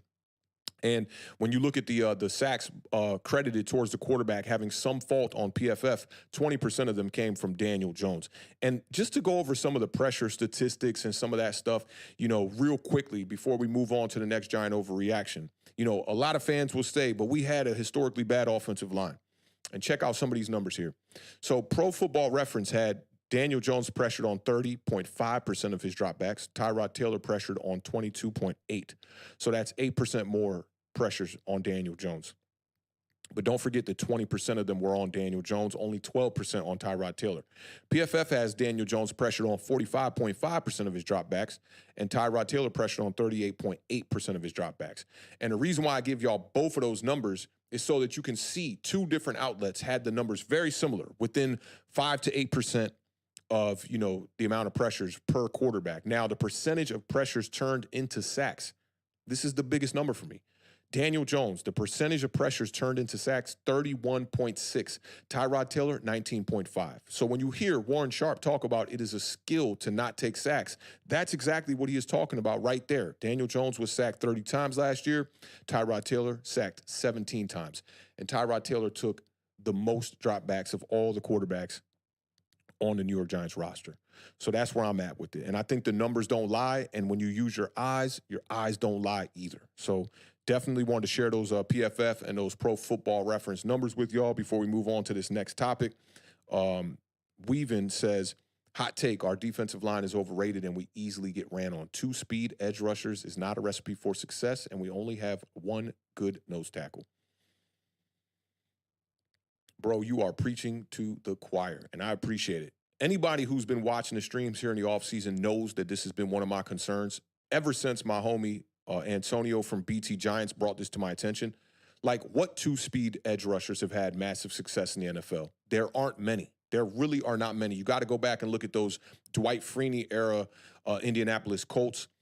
That was one team that did have 2 edge rushers with Mathis on the opposite side, but I think Mathis was a bit of a hybrid edge rusher, but he could do all the speed edge rusher stuff too. I'm extremely concerned about this. And one of these days, what I'm going to do with y'all here is I've on my hard drive, I've clipped up every one of Brian Burns' snaps from the 2023 season, every last one of them. And we'll go through all the running plays just so you can get the vibes of how he plays against the run. I think he is better at stopping the run than Kayvon Thibodeau is. And you also got to think about who's going to play that 3-tech position next to Dexter Lawrence. That's going to be extremely important. They brought in Jordan Phillips from the Buffalo Bills, who was relatively off my radar, and the numbers don't jump off the screen. I did see him in an interview with Smilk this past piece of content that the Giants put out just recently with him, where they were interviewing all the defensive linemen for the New York Giants. But this is one of my big concerns. I won't say until I see it, right? Like, I just don't agree that they're overrated yet because I got to see it. When I see about 3 to 4 weeks of football, I'm going to really know. But, man, me and you, we eye to eye on this one. Most definitely, bro. Joel Arriaga says, good points, but the biggest mistake Schoen made was not signing Daniel Jones and Saquon Barkley long-term when he first arrived. When you sign guys to long-term deals, the cap hit for release or trade is easier to move. That's a fact. If he would have just handled business right away, and I think that there was a discrepancy there because he declined the 5th-year option in their first year right when they got here in the offseason. So they did want to just see Daniel Jones play out the year. And then going into the following year, going into 2023, after we overachieved a little bit, it made it a little bit more difficult. And I think he was kind of thinking that, okay, I'm going to get the Saquon Barkley deal done before the bye. Maybe I can franchise tag Daniel Jones. But I like the point that you brought up. Like, why didn't they just sign them both to a deal right then and there? Instead, they gave Saquon the 1-year deal, which made things just really, really, really interesting. And now you're looking at Saquon has moved on. They couldn't get the deal done in 2024. And I don't think Schoen wanted to get it done, to be honest. And I think that might come back to bite them. You know, Daniel Jones has been a quarterback that has been relying upon the run. And I always say this. I always say, like, look, you got 2 types of quarterbacks in the NFL. There are elite guys, Josh Allen, Patrick Mahomes, the Lamar Jacksons, who they don't rely on a running back. That's not their play. And then there are all the other quarterbacks who you absolutely need a running back with them to be able to, you know, move the sticks and keep teams honest and be able to stack the box against them and open up things in the passing attack for those quarterbacks. And it's not to say that those guys aren't good, right? Those quarterbacks are still good quarterbacks, but they don't possess the characteristics of the elite guys. Like I mentioned, the Josh Allens and the Patrick Mahomes and the Joe Burrows. Even when Mixon is over there struggling with Joe Burrow, they still found ways to move the ball because they do have 2 perennial wide receivers on the outside. I will give them that. But the other ones I named, yeah, they don't need a running back to be able to have the offense move the sticks and have explosive plays. And I think that Daniel Jones is still one of those kind of quarterbacks. I really do. So, you know, moving on, hopefully Devin Singletary can come in and, you know, supplement that role for cheaper. And then we'll be looking back at all this like, all right, it really didn't matter in the grand scheme of things. So I'm right there with you on this one, Joe. Appreciate you pulling up and bringing some value and some facts to the table here. Let me see what else we got here before we move into this last giant overreaction. Francis Moran says, joined an hour late. Interesting stats on quarterback pressure. Seems to support the critique that DJ is slow to read the situation and that he's slow to pass the ball. Yeah, that's what it is. And Tyrod Taylor, you got to give him his props, man. He's a veteran. You know, he's been in this game a lot longer, more offensive coordinators, you know, more turnover at that position for him. So he should be more savvy when it comes to pre-snap reads, which I think has a heavy weighted, you know, effect on what happens post-snap read, you know. And Tyrod showed you that pre-snap he's much better outside of what he did, the blunder against the Buffalo Bills before the half where he checked out to a run, which I will still die on this and say that was not as egregious of a mistake as everyone made it to seem. And Brian Dable blowing up on the sidelines, I think gave fans that gas and that ammunition to be like, oh, Tyrod Taylor, you bonehead, why'd you do that? If Saquon Barkley walks into that end zone, I don't think anybody's complaining about it. I even thought as I was watching that play live, I was like, yo, it won't surprise me if they run the ball here because, you know, you're looking at the clock running down, no timeouts and whatnot. It's just unfortunate you ain't got the Hogs up front to be able to, you know, get a 1-yard run on the goal line and get it in. I think that would have been the difference in that Buffalo Bills game. But, yeah, right there with you, Francis. You know, quarterbacks that are more savvy and have more experience, they can go out there and be much more decisive. And I always say this on this channel, a decisive quarterback is an offensive lineman's best friend. And when you look at Tommy DeVito in comparison, his pressure statistics look a lot more like Daniel Jones, at times even worse. And he took the most sacks of all the quarterbacks out there. And he played just a few less dropbacks than Tyrod Taylor did. So, yeah, definitely a good point there. Let me see. Kareem Yee is in the building. What's going on, fam? He said, I think Schoen should have let both walk instead of just signing DJ. And look, the name of my recording studio is All or Nothing Studios. I'm right there with you on this. He either should have just did what the homie said before, which was sign both of them, get it done early so that when you need to get out of those contracts, we're ahead of that. We get a head start on that, or let them both walk. I would have been totally cool with that. The only other option I think would have been bring in a bridge quarterback, maybe bring in Saquon Barkley on the franchise tag, and then part ways the following year when you get the rookie quarterback in here. So some great points from y'all. I want to bring up one last point. This one is going to be a little bit of a nod to some of the Dallas Cowboys fans that come up here and support us, man. We definitely get a lot of support from Dallas Cowboys fans. I would say probably the second most support on this channel outside of the New York Giants fans. It's Dallas Cowboys fans and Commanders fans. Kind of the Eagles fans kind of be over there in their own world and whatnot, I guess, because they've been at the top of the division for so long. They feel like they can't come over here and chop it up with no New York Giants fans and whatnot. But I did want to talk about when building a roster and building a Super Bowl roster to contend, the type of quarterback that you need. And this one also comes from John Middlecoff. I didn't even get to finish the podcast because as soon as I get off here, I'm going to go finish it. It was about an hour long. I recommend all of y'all go check out his podcast. It's his Hard Knocks reaction from John Middlecoff. I will, once I get off, update the information and the description and put the link in there so y'all can check that out. But this one had a lot to do with Dak Prescott, and it had a lot to do with Daniel Jones at the quarterback position and trying to build a Super Bowl contending roster. Check this one out. The Dak Prescott contract over the last 4 or 5 years, you can quibble with his performances in the playoffs, justifiably so. He has not been very good, but he has been extremely productive in the regular season, and every single year for the last 3 years, they've won 12-plus games. So it's like, yeah, he's been worth it to them. Now I think they're asking themselves, do we want to double down on that with the prices that you have to pay if this guy can't win us a Super Bowl? And I've said for a while with Dak, I do think he's capable of getting hot in a playoffs and making a run. Doesn't mean it's going to happen, but I've seen Eli Manning do it. I've seen Joe Flacco do it. It's possible with Dak Prescott. I believe, and I think most people would agree with me, it is impossible with Daniel Jones. All right, let me know what y'all thinking, y'all. Do y'all think that is a giant overreaction? Let me see them O's in the chat. Spam them O's in the chat if you think it's an overreaction. Spam them U's in the chat if you think you agree with the statement on the screen and you want to take the under. And, I mean, these dudes are still active quarterbacks. If you want to take the push, you can put a P in the chat to represent it. I'm going to wheel off a couple of numbers here. Just get y'all caught up to speed if you want to wait to put your O's, U's, and P's in the chat one time. But this is what it is, okay? So Dak Prescott, 12 wins in his last 3 seasons. 0 healthy seasons that he threw for under 22 touchdowns. Jones has thrown for more than 22 touchdowns just one time. You do got to factor in the circumstances. Dak Prescott has had a great offensive line pretty much the whole entire time that he's been a Dallas Cowboy. He is the longest tenured quarterback with the same team in the entire NFL right now. So definitely take that with a grain of salt. Jones has a total of 27 touchdowns in his last 3 seasons. That's in 33 starts. Dak Prescott had 36 touchdowns last season, in 1 season. And he had 4,516 yards with just 9 interceptions. Jones had, and this number to me makes me start to think about what's going on in the recent history of Daniel Jones outside of the injuries. In Daniel Jones' first 3 seasons, 37 starts, he had 45 touchdowns. And now those numbers have begun to regress. But I will say this.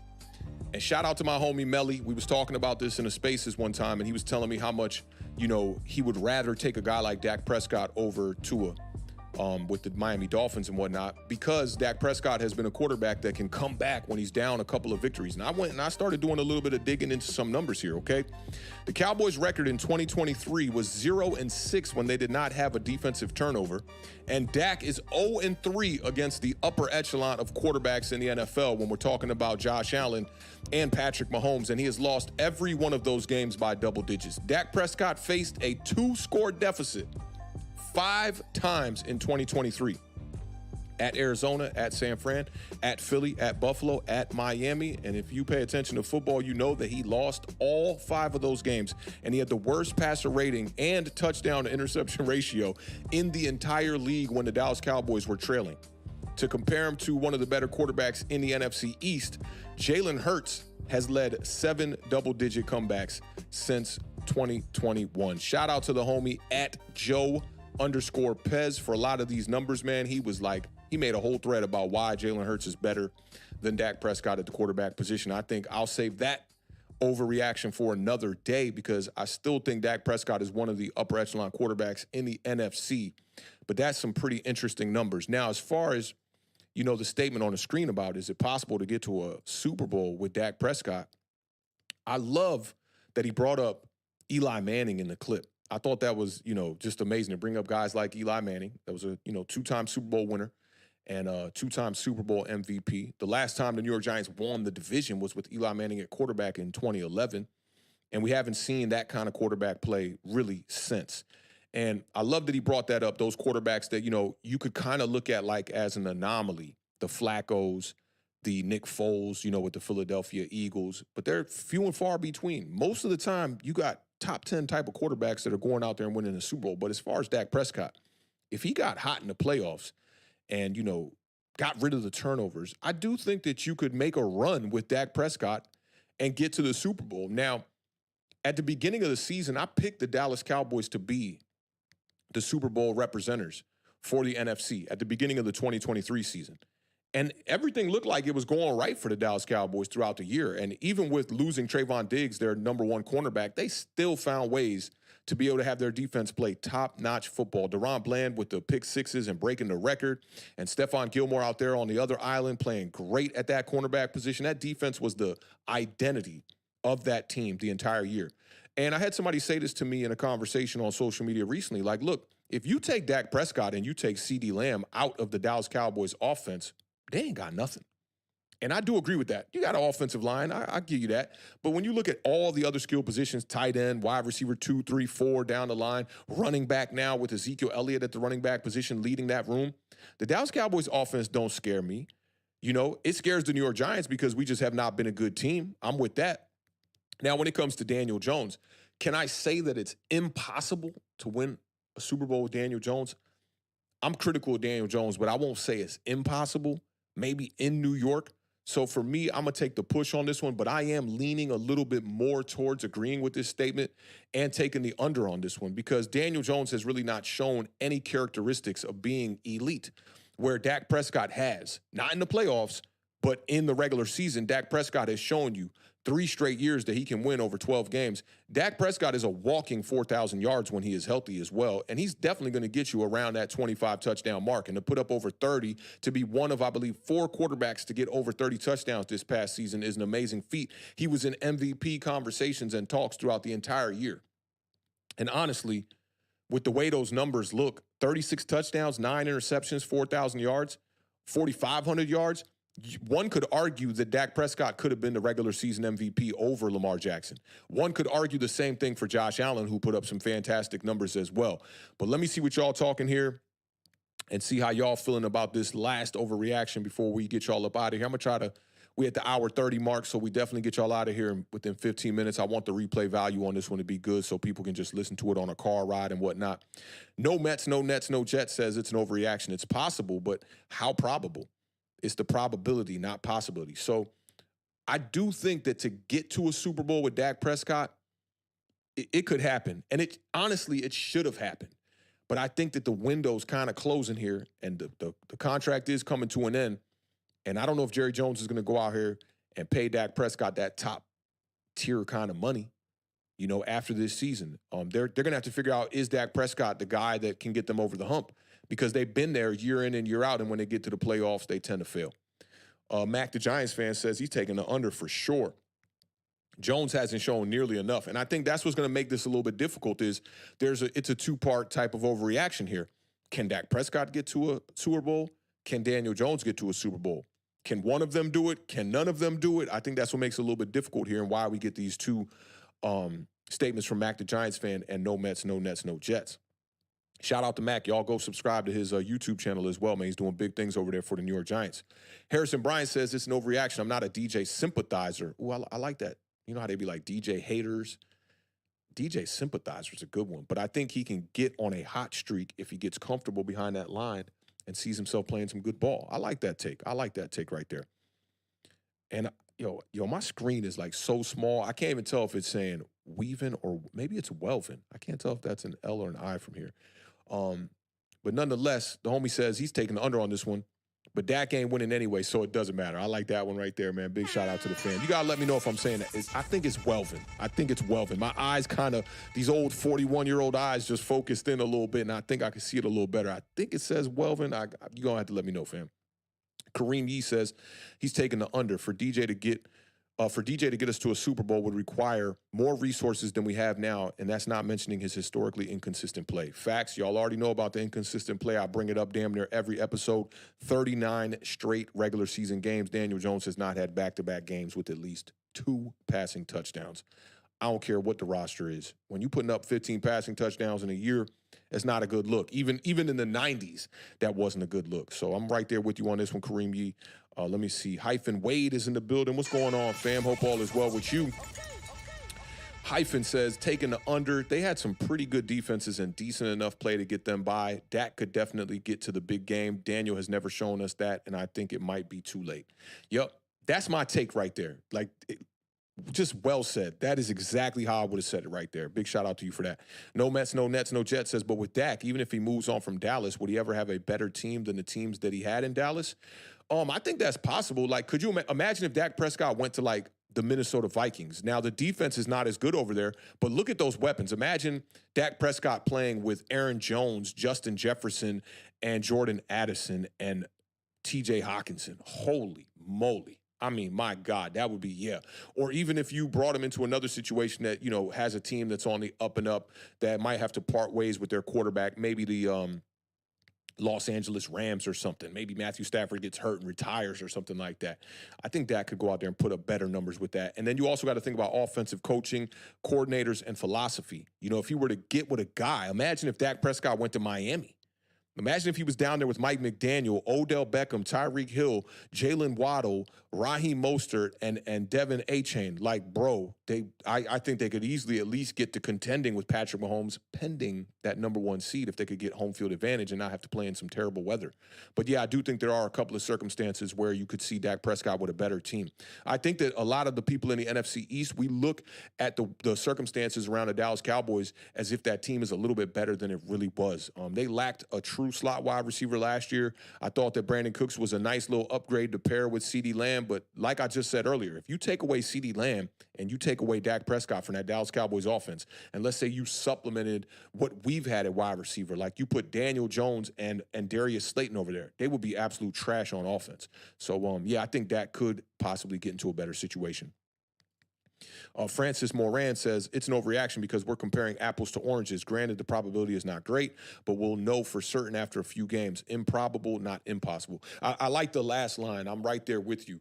I don't know if it's comparing apples to oranges. I mean, these are NFL quarterbacks, and we're looking at Joe Schoen now in year 3, entering year 3. And I think people look at it like we're still back in the Dave Gettleman era, and like these guys just got here.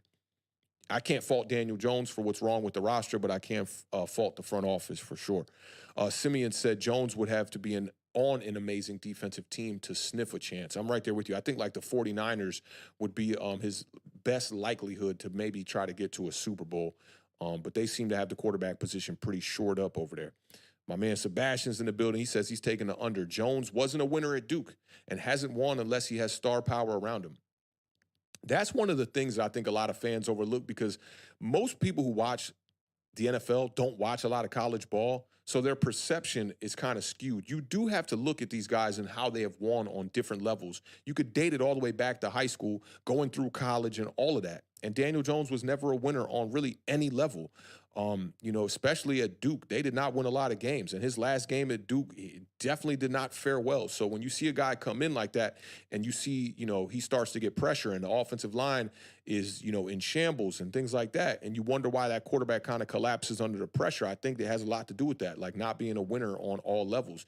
And you see Joe Burrow go out there, who's been a winner on all levels, did it at LSU, put up one of the best collegiate seasons we've ever seen, came into the NFL, got his knee blown out the first year when his offensive line was piss poor, came back the next year. They were like, we're not upgrading the offensive line. We're going to go get you a weapon. And he went and got his team to the Super Bowl in his second season, and he was getting sacked 8 and 9 times in playoff games at that, and still finding ways to win those games and beating people like Patrick Mahomes early on in his career. So, you know, I think that's the difference between one of them ones and just, you know, one of those other guys is just, you know, just another guy. which I do think Daniel Jones is. With the right pieces around him, I think he could win some games and whatnot, but I don't look at Daniel Jones ever being in that elite category of quarterbacks in that top upper echelon, top 5, top 7 type of guy. I don't see that. No Met said Dak on the Browns. I like that one too. I definitely like that one. The Browns got a great defense. Their weapons over there at the wide receiver position are not quite as, high end type of talent, but they do got Amari Cooper over there, one of the better route runners in the NFL. So I do like his chances over there with the Cleveland Browns, especially because of how that defense is. When you look at the poor play from Deshaun Watson over there, his record is still really high as a starter for the Cleveland Browns. I think he's like 6-2 or something like that. So I think Dak Prescott could absolutely go over there and win some games. And No Mets agreed with the Miami Dolphins take as well. Yeah, I think he could definitely do some damage with Miami. Let me see if I can get my Italian pronunciation over here, or enunciation. This is Greg Kimaluka. He says, hello. Both would need significant changes in their play to date. Dak, playoff big game issues, and Daniel Jones needs to just be a different player. Yep, that's a good point. I'm right there with you on that. I like that, man. Appreciate you chiming in, Greg. It's my first time seeing you in the building, man. If you're digging the vibes, you and anybody else, man, make sure to hit that subscribe button. We do this every Monday over here, and during the season, we are active. We do 4 streams a week, and we're always releasing videos on the low. So definitely check us out if you're digging the vibes. I appreciate you pulling up and giving us your 2 cents there. Let me see what else we got. Hyphen said, as a guy growing up in ACC country, I don't want to keep ragging on him like this, but Cutcliffe didn't really maximize him like he could have, and Duke is not a football powerhouse. Yeah. Like, there aren't players from Duke really in the NFL like that. There's probably, good handful of people that have had success in the NFL, and not on really a high level. You hear Shady McCoy talking about it all the time on Speak.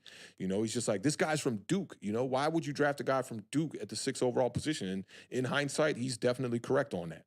Harrison Bryan said Duke wasn't a squad assembled to win against many teams, but he did put Duke in position to be annoying. If Duke had any weapons in either side of the ball, we'd have a different discussion.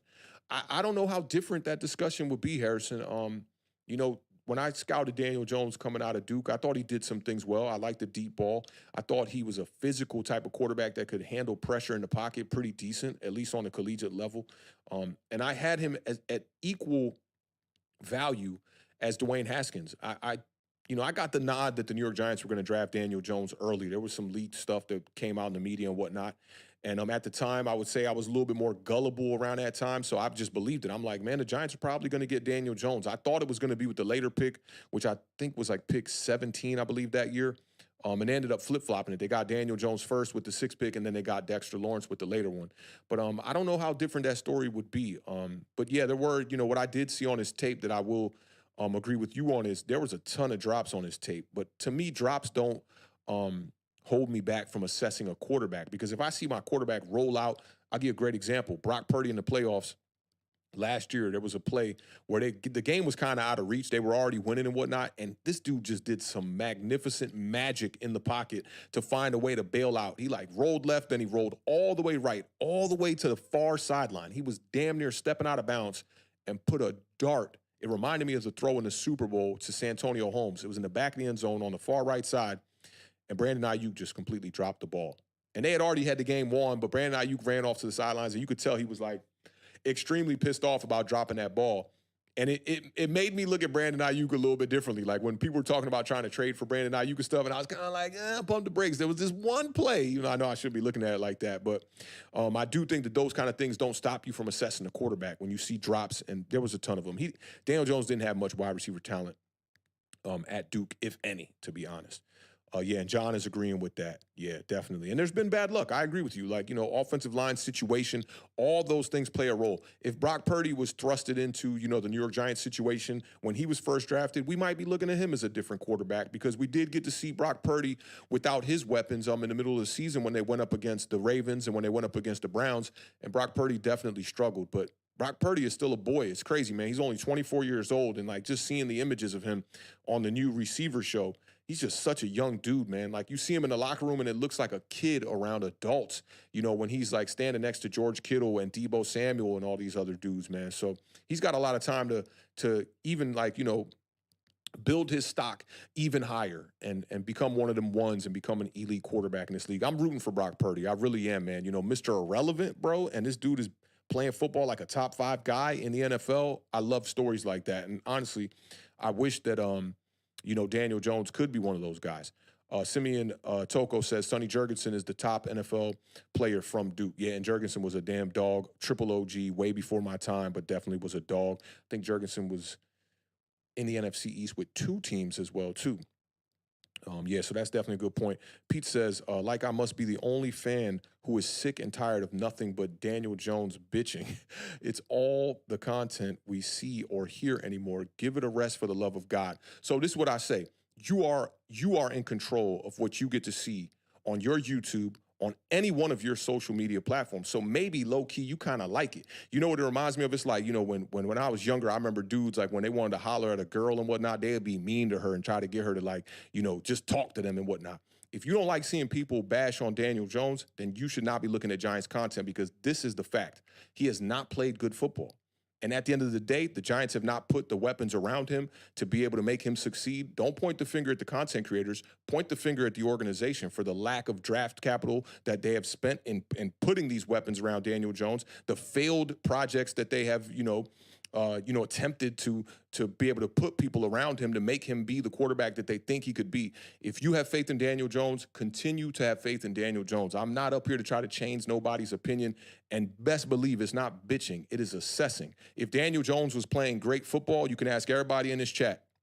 In 2022, when the Giants were going on their run and the Giants were winning games, I'm not sitting up here bashing Daniel Jones. I'm going every week like, damn, this dude went out here and played good ball. He went out here and surprised the Green Bay Packers in a game where, in the most pivotal drive where Saquon Barkley's on the sidelines, Daniel Jones is leading them down the field with David Sills and Marcus Johnson at wide receiver. When he went out there against the Indianapolis Colts and put up 2 rushing touchdowns and clinched the playoff berth, we gave him his props over here. We have multiple streams that you can dig in and look through and see that they're literally just dedicated to giving Daniel Jones his flowers.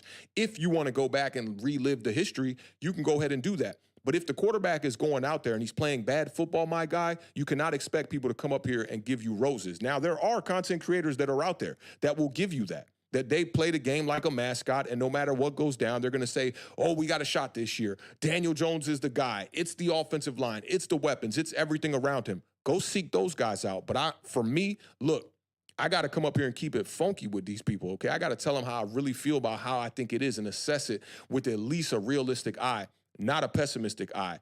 And if you don't appreciate that stuff, like I said, man, you are in control of your timeline, bro. Like, if you don't want to see people bashing the Giants, don't go on Giants Twitter. If you don't want to see content creators out here assessing the game and telling it like it is, which has been negative for the New York Giants for the past 10 years, I suggest you don't allow the YouTube algorithm to know that you like the New York Giants, my guy. But that's what it is. We're going to continue to talk ball from a realistic perspective.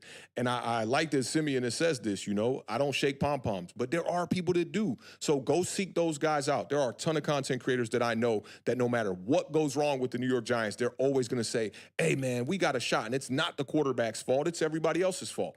But we've been going through that for 3 years now, right? They said it was the weapons. They went out there, they got Kadarius Toney, Kenny Galladay, Kyle Rudolph, John Brown, and a bunch of other people. And they had Saquon Barkley out there. They drafted a left tackle, and it still didn't work. We saw them try to bring in Darren Waller the following season, and it still didn't work. Quarterback got hurt. They tried to invest in the offensive line. It still didn't work. And this year, we're going into this year again, and we're addressing the offense. We're bringing in Malik Nabers. That's fantastic. I cannot wait to see Malik Nabers get out here and play some football. But at the end of the day, you've already fooled me 3 and 4 times. Why am I going to sit up here and act like it's going to work? I'm at the point now where I want to see the results before I can go out there and say, hey, man, the Giants are headed in this direction. Right now, it doesn't look like the Giants are headed in a great direction.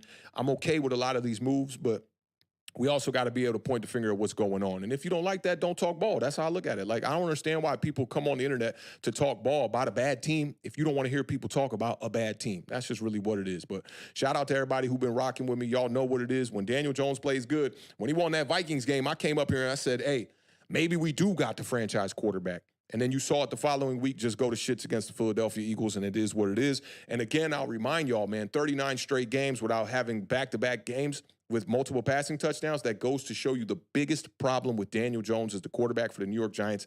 It is consistency. That's exactly what it is. So I appreciate you being here, my guy, but like at the end of the day, y'all know how we do over here. We're going to keep it funky. I'm not in it for likes. I'm in it for life. And that's why I come up here, to get more life from the people that like talking ball and like seeing it from both sides of the coin. Can't get our panties in a bunch or our briefs in a bunch over, just some opinions on football. We can't do that. So that's just what it is, fam. I still appreciate you being here, though, my guy. Shout out to you for being in the building, man. And I see Mac, the Giants fan, says, those are just the facts. I love the G-men, but they have given us nothing positive to speak of, so it's all going to sound negative. That's just what it is. Yeah, and I'm right there with you, Mac. It's like, yo, my gut won't allow me to do that. Like, if I go eat a dinner that your girl cooked, I'm not going to say, yo, that dinner was bomb if it wasn't. I just can't do it. I've always been a dude like that, from music, from everything, opinions to football to all that. I've always been one of those dudes. Simeon said averaging less than 7 yards per pass. Come on, son. Yeah, and I think a lot of that has to do with the quarterback. We saw Tyrod Taylor push the ball down the field last year. We saw Tommy DeVito come in and push the ball down the field, not being scared, playing fearless and making mistakes out there. And that's what we need from Daniel Jones. I think in 2022, he did that. He played fearless, and we need some of that back in 2024 if we're gonna have a shot. Let me see. Harrison said definitely an inconsistent quarterback. That's a huge flaw in his game.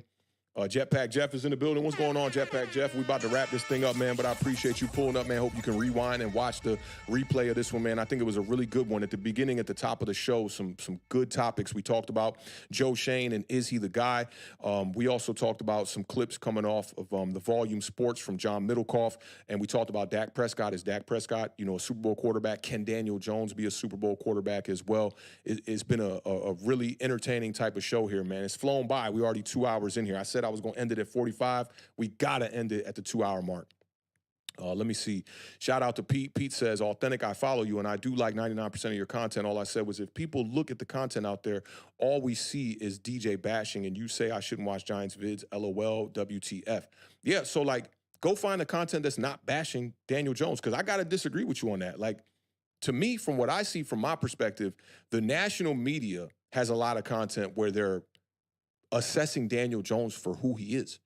But in the Giants community, there's not people that are as critical as I am. I'm not afraid to name names either. Online Big Blue is one of the people out there that is just as or more critical than I am when it comes to Giants content creation. Diggy is pretty critical about Daniel Jones, but guys like Kid Blue, he's pretty right in the middle, leaning more towards look, I understand that Daniel Jones has not been given the proper hand to be able to succeed.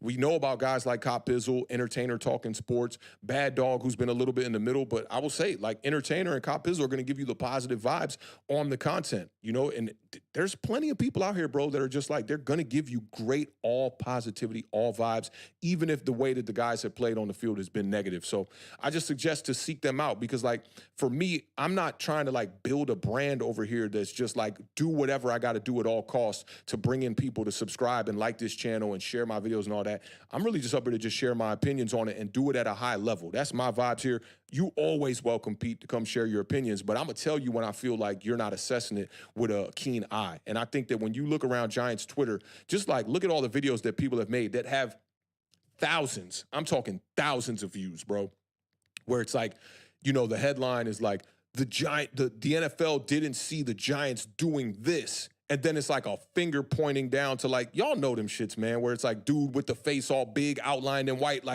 they didn't see this. I don't do that shit, bro. I just got to keep it funky with y'all.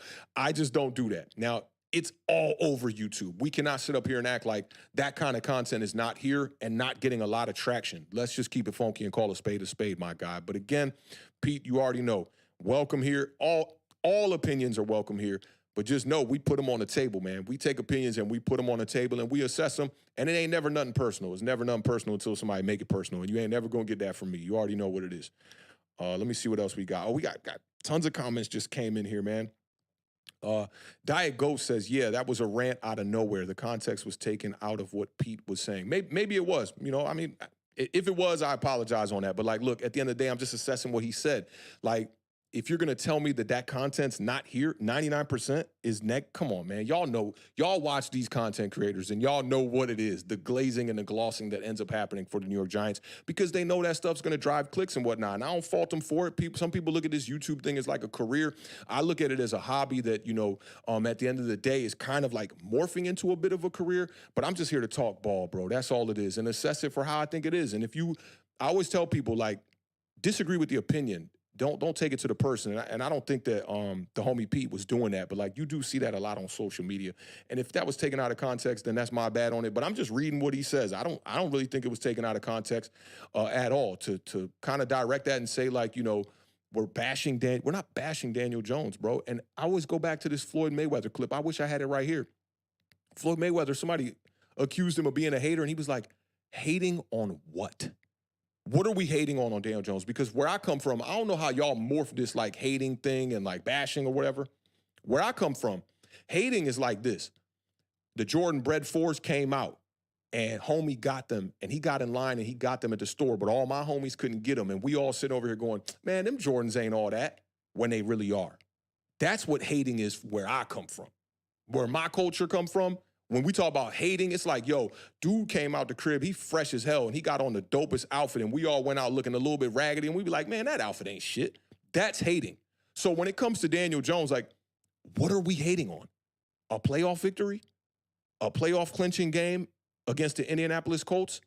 A 9-win season? Is that what we hating on? Come on, we got to raise the bar then. I think New York Giants fans have been a little bit conditioned into not understanding what great level, high level football is. And maybe some of the younger fans, I could get them a pass on that.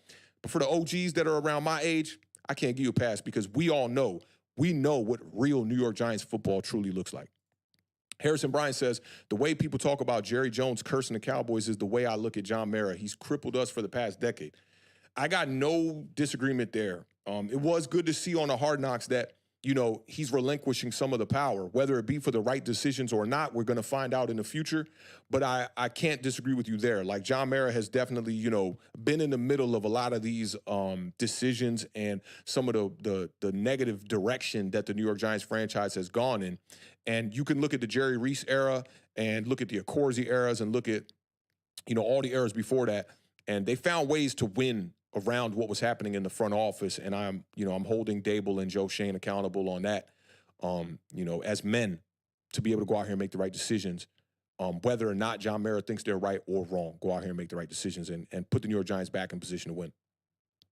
Blazing Brazen said 10 years with 2 glimmers of sunshine. I like that. I like the way you said that, bro. That's facts. Simeon says, I know 3 content creators for whom Jones can do no wrong. Yeah, they're out there, man. And like, look, like, it's opinions, bro. Like, so I don't get too crazy over the opinions. If that's their opinion and they think like, yo, this guy, if you put this around him, he's going to succeed and da-da-da-da. I played the position back in high school. I look at the position with that kind of an eye. There are certain characteristics that have nothing to do with numbers that I just look at the quarterback and go, I need this, that, and the third for my franchise quarterback. One of them is buying time. One of them is pocket decisiveness and manipulation, being able to get rid of the ball and make your offensive line better. And leadership is definitely one. When I see a quarterback out there who you don't see him in the huddle putting the women and children to bed like Joe Kane in the program, right? And got that, ooh, we can look to that guy for the leadership. You remember when Tommy DeVito came in against the Packers, I believe it was. Saquon Barkley had that fumble late when we were clinching the game. Packers, I think it was the Packers. They got the ball back. And you see Tommy DeVito on the sideline telling Saquon Barkley, the superstar face of the franchise, like, bro, you better pick your head up, man. We about to go out here and win this damn game. I need guys like that. Those are the kind of characteristics that I look for in a quarterback position. And Hyphen Wade says, I got to give y'all 3 minutes. We got to get up out of here. Hyphen Wade says, I don't mean no harm, but what do you expect when media and the football world itself says that the quarterback is the most important position? If he does not, then how do we expect to win? Yeah, I mean, look, I've been podcasting since we drafted Daniel Jones. That's when I started in 2019. We've been here. We're going into 6 years now. It's been average play. You could say it's a tick above average, like I was saying before Daniel Jones got his deal. But people looking at the 2022 season like, oh, that was a great year. I had even gotten to conversations, y'all know about this, with Lawrence Tynes when Daniel Jones was about to get paid, where he was saying this guy's about to have an MVP season and he deserves more than $40 million. I guarantee you those takes have changed a little bit over the lines, because if you get information on a take and you don't pivot, I think that's more of a a detriment to who you are and what you're speaking on. For me, I've pivoted a bunch of times. I go back and look at some of the 2019 streams and how I was like, man, Daniel Jones about to come out here and be a guy, because I was excited about the preseason. Like, he looked so good in the preseason that I was like, man, as soon as that guy gets a chance to play, he's going to be great. And then you saw it against the Bucs, and then we realized that the consistency was an issue, even throughout the rookie year. The game against the Jets, the game against the Lions, and the game against the Washington Commanders all stand out as multi-touchdown passing games for him, where he had 3, 4, and 5 touchdowns in those games. And outside of that, he was just a 1 touchdown a game type of quarterback. So I got to just call it what it is, and that's how I do up here. Without no disrespect, I ain't throwing no shade at nobody. And people think like I'm throwing shade at Daniel Jones. The dude's a good dude. We can clearly tell that. But when it comes to football play on the field, got to call it what it is. That's just how I got to do. Let me see. It's like my gut tells me not to highlight this comment, but I'm going to highlight it anyway. Diet Go says, Tanner will focus on the positives, but he also not going to make vids if there's nothing good to talk about. Yeah, that's a fact. And I've noticed that with Tanner as of lately. Like, he hasn't even been cooking up many videos lately. I think the content creation thing is kind of getting on his nerves a little bit because of, the way that fans kind of hold on to the takes and whatnot. And I know he's told me that personally. So, yeah, I'm with you on that one. Sebastian said, people need to stop sugarcoating shit, literally. It's crazy. Jones hasn't been healthy, hasn't been productive, hasn't won games, and clearly isn't the future of this franchise. Gotta keep it 100. Yeah. Sebastian, I agree with you on that. That's 100 right there. I think we got to leave it right there. I think that's a good place to leave it. And John said, all NY teams have let us down. Let's be real. And I fortunately, I'm not a fan of really many other sports, to be honest. And I'm not a fan of the Knicks or the Yankees. I'm just a Giants fan, really. I just focus on football. Back in the back in the early 90s, I was an Orlando Magic basketball fan. And, along that time, I was also a Baltimore Orioles fan. But I don't follow baseball. I don't follow basketball. I don't follow anything but football, committed to it. That's where I'm at. I bleed blue. When they dip that casket, yeah, I will be a New York Giants fan. Y'all know what it is. But I want to leave it there so that the replay value is good for some of the fans. Let me also get to these super chats before we get up out of here. I do think there was a couple that I know I missed one from John. And let me see if I missed any of these other ones. Yeah, it's just the one from John. So let's end the show with John on the super chat here one time. John sent in the $10 super chat. Big shout out to John one time. He said, a little bit off topic, but I checked out the show you were talking about last time, The Receivers on Netflix. Man, I would love the Giants to have a personality like George Kittle. Reminded me of a positive Shockey. Yeah, man. The Receiver, I recommend all of y'all go check that out. It's about 9 episodes. Episodes 8 and episode 9 are fantastic. Like, getting that kind of insight into injuries and to high caliber football like that with the Detroit Lions and the San Francisco 49ers in the championship game. I forgot how great of a playoff run this was for the NFC. Like, this was a monumental playoff run with the Green Bay Packers upsetting the Dallas Cowboys, with the Rams going up against the Lions against the San Francisco 49ers. And man, the Lions were literally a couple of seconds away from being in a Super Bowl, and they've never been to a Super Bowl. And getting to see Amon-Ra St. Brown and Deebo Samuel and George Kittle that close around their families, in the locker room, off the field, all of that stuff. It's amazing to get that kind of insight. It's like Hard Knocks 2.0, and it's a lot more content with the 9 episodes and whatnot. So I recommend y'all check that out, man. They released all the episodes at once, so you can binge watch it like I did, man. It was fantastic. I cannot, like, as a aspiring cinematographer, seeing stuff like that just like really just gets the goosebumps raising on my arms, because that's the kind of content that I'm looking to make for y'all this season. And before we get up out of here, I do want to share that. Again, John, man, thank you for the super chat. You've been a big supporter of this channel, even when we didn't see eye to eye on a lot of stuff early on. It's been great to just, have you around and be able to talk ball with you, man. And our channel, we can't continue to keep doing stuff like this without these day one supporters like this. So big shout out to John, man. That means a whole lot. And it definitely is going to help this channel keep raising the bar like we do every time. And lastly, before we get up out of here, I just want to share the preview of the documentary with y'all one more time. For those of y'all that don't know, going to be working on a documentary here, in-season documentary for the New York Giants, and it's going to be covering a little bit of the NFC East. I will be at the Philadelphia Eagles training camp on August 1st. I'll be at Giants training camp on August 5th and August 6th. I'll also be at Commanders training camp opening day. I'm going to try to make it out to as many of those because that's right down the block for me. And I'll be doing a feature on the quarterback position because I'm going to get to go see the New England Patriots go up against the Washington Commanders as well. So I'm going to be able to get some front and center content that not a lot of people are going to be able to deliver to y'all. Some interviews with some fans, some interviews with myself and the Beard as well. We will probably be the main features in this documentary as well. I got some beat reporters that have committed to it as well. Pat Leonard, Art Stapleton. Ryan Dunleavy just started following me recently on Twitter as well. I'm going to reach out to him and see if maybe he wants to be involved in this as well. Talking Giants, I just did a stream with them. I'm going to try to get Bobby involved as well. And just as many beat reporters and fans as I can possibly just have interactions with and have conversations with at camp and at some of the games. I'm definitely going to be coming up there for some of those games. But this is the trailer. I definitely want to share this with y'all before we get up out of here. Let me show y'all the trailer for the in-season documentary. It's going to be a Giant Overreaction in-season documentary. Check this out. On 1st and 10. 6 quarterbacks went in the first 12 picks, and the Giants didn't draft one.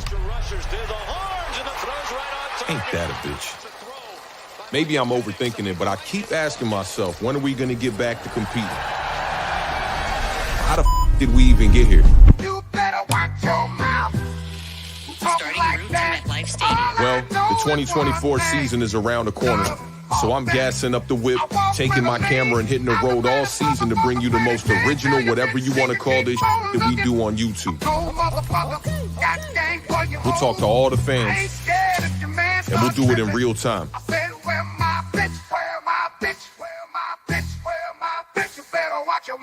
An in-season documentary on my New York Giants and the rest of you bitches in the NFC East. Yeah, you. I'm the baddest motherfucker, planet 10. Tell your bitch she can keep on looking.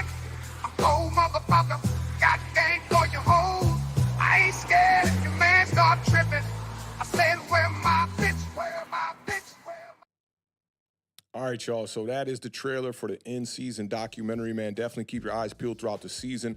I'm thinking about 6 episodes throughout the year. I'm gonna definitely guarantee 4 episodes. I got the concepts for those 4 already pat down and whatnot. Definitely keep your eyes peeled on that, man. That's going to wrap up this show. Y'all know what it is, man. Spam them biceps in the chat one time. Shout out to my guy, James Williams, who just pulled up, man. He said we paid a Duke quarterback $40 million a year. That's how we got here. Bars right there. He actually rhyming on that one. Shout out to James one time, man. And shout out to the rest of y'all, man, who just pulled up at the end here, man. If you missed a good chunk of the show, we went for 2 hours today. I thought this was going to be like a 30-minute, 45-minute vibe. But the vibes was flowing, man, so we had to, just definitely keep the stream going. I will be back tomorrow, right before the Hard Knocks episode, kind of just doing a little bit of preview and just bridging the gap, plugging y'all to get y'all in the right direction so that everybody can see this HBO Hard Knocks episode. Tell a friend to tell a friend, as my man Carl Banks would say. Y'all know how we end every episode over here on Awthentik and the Beard. Keep raising that bar. Keep living those dreams because the universe flows in Technicolor and surround sound. Rest in peace to the podcast GOAT, Combat Jack. And that's a wrap, y'all. Y'all be good. Enjoy the rest of y'all Monday evening at this point, man. We almost in the evening here. And I'll catch y'all tomorrow before the Hard Knocks episode. And I'll catch y'all next week, same time, same place for another Giant Overreaction, man. Y'all be good. I'll catch y'all, man. Peace.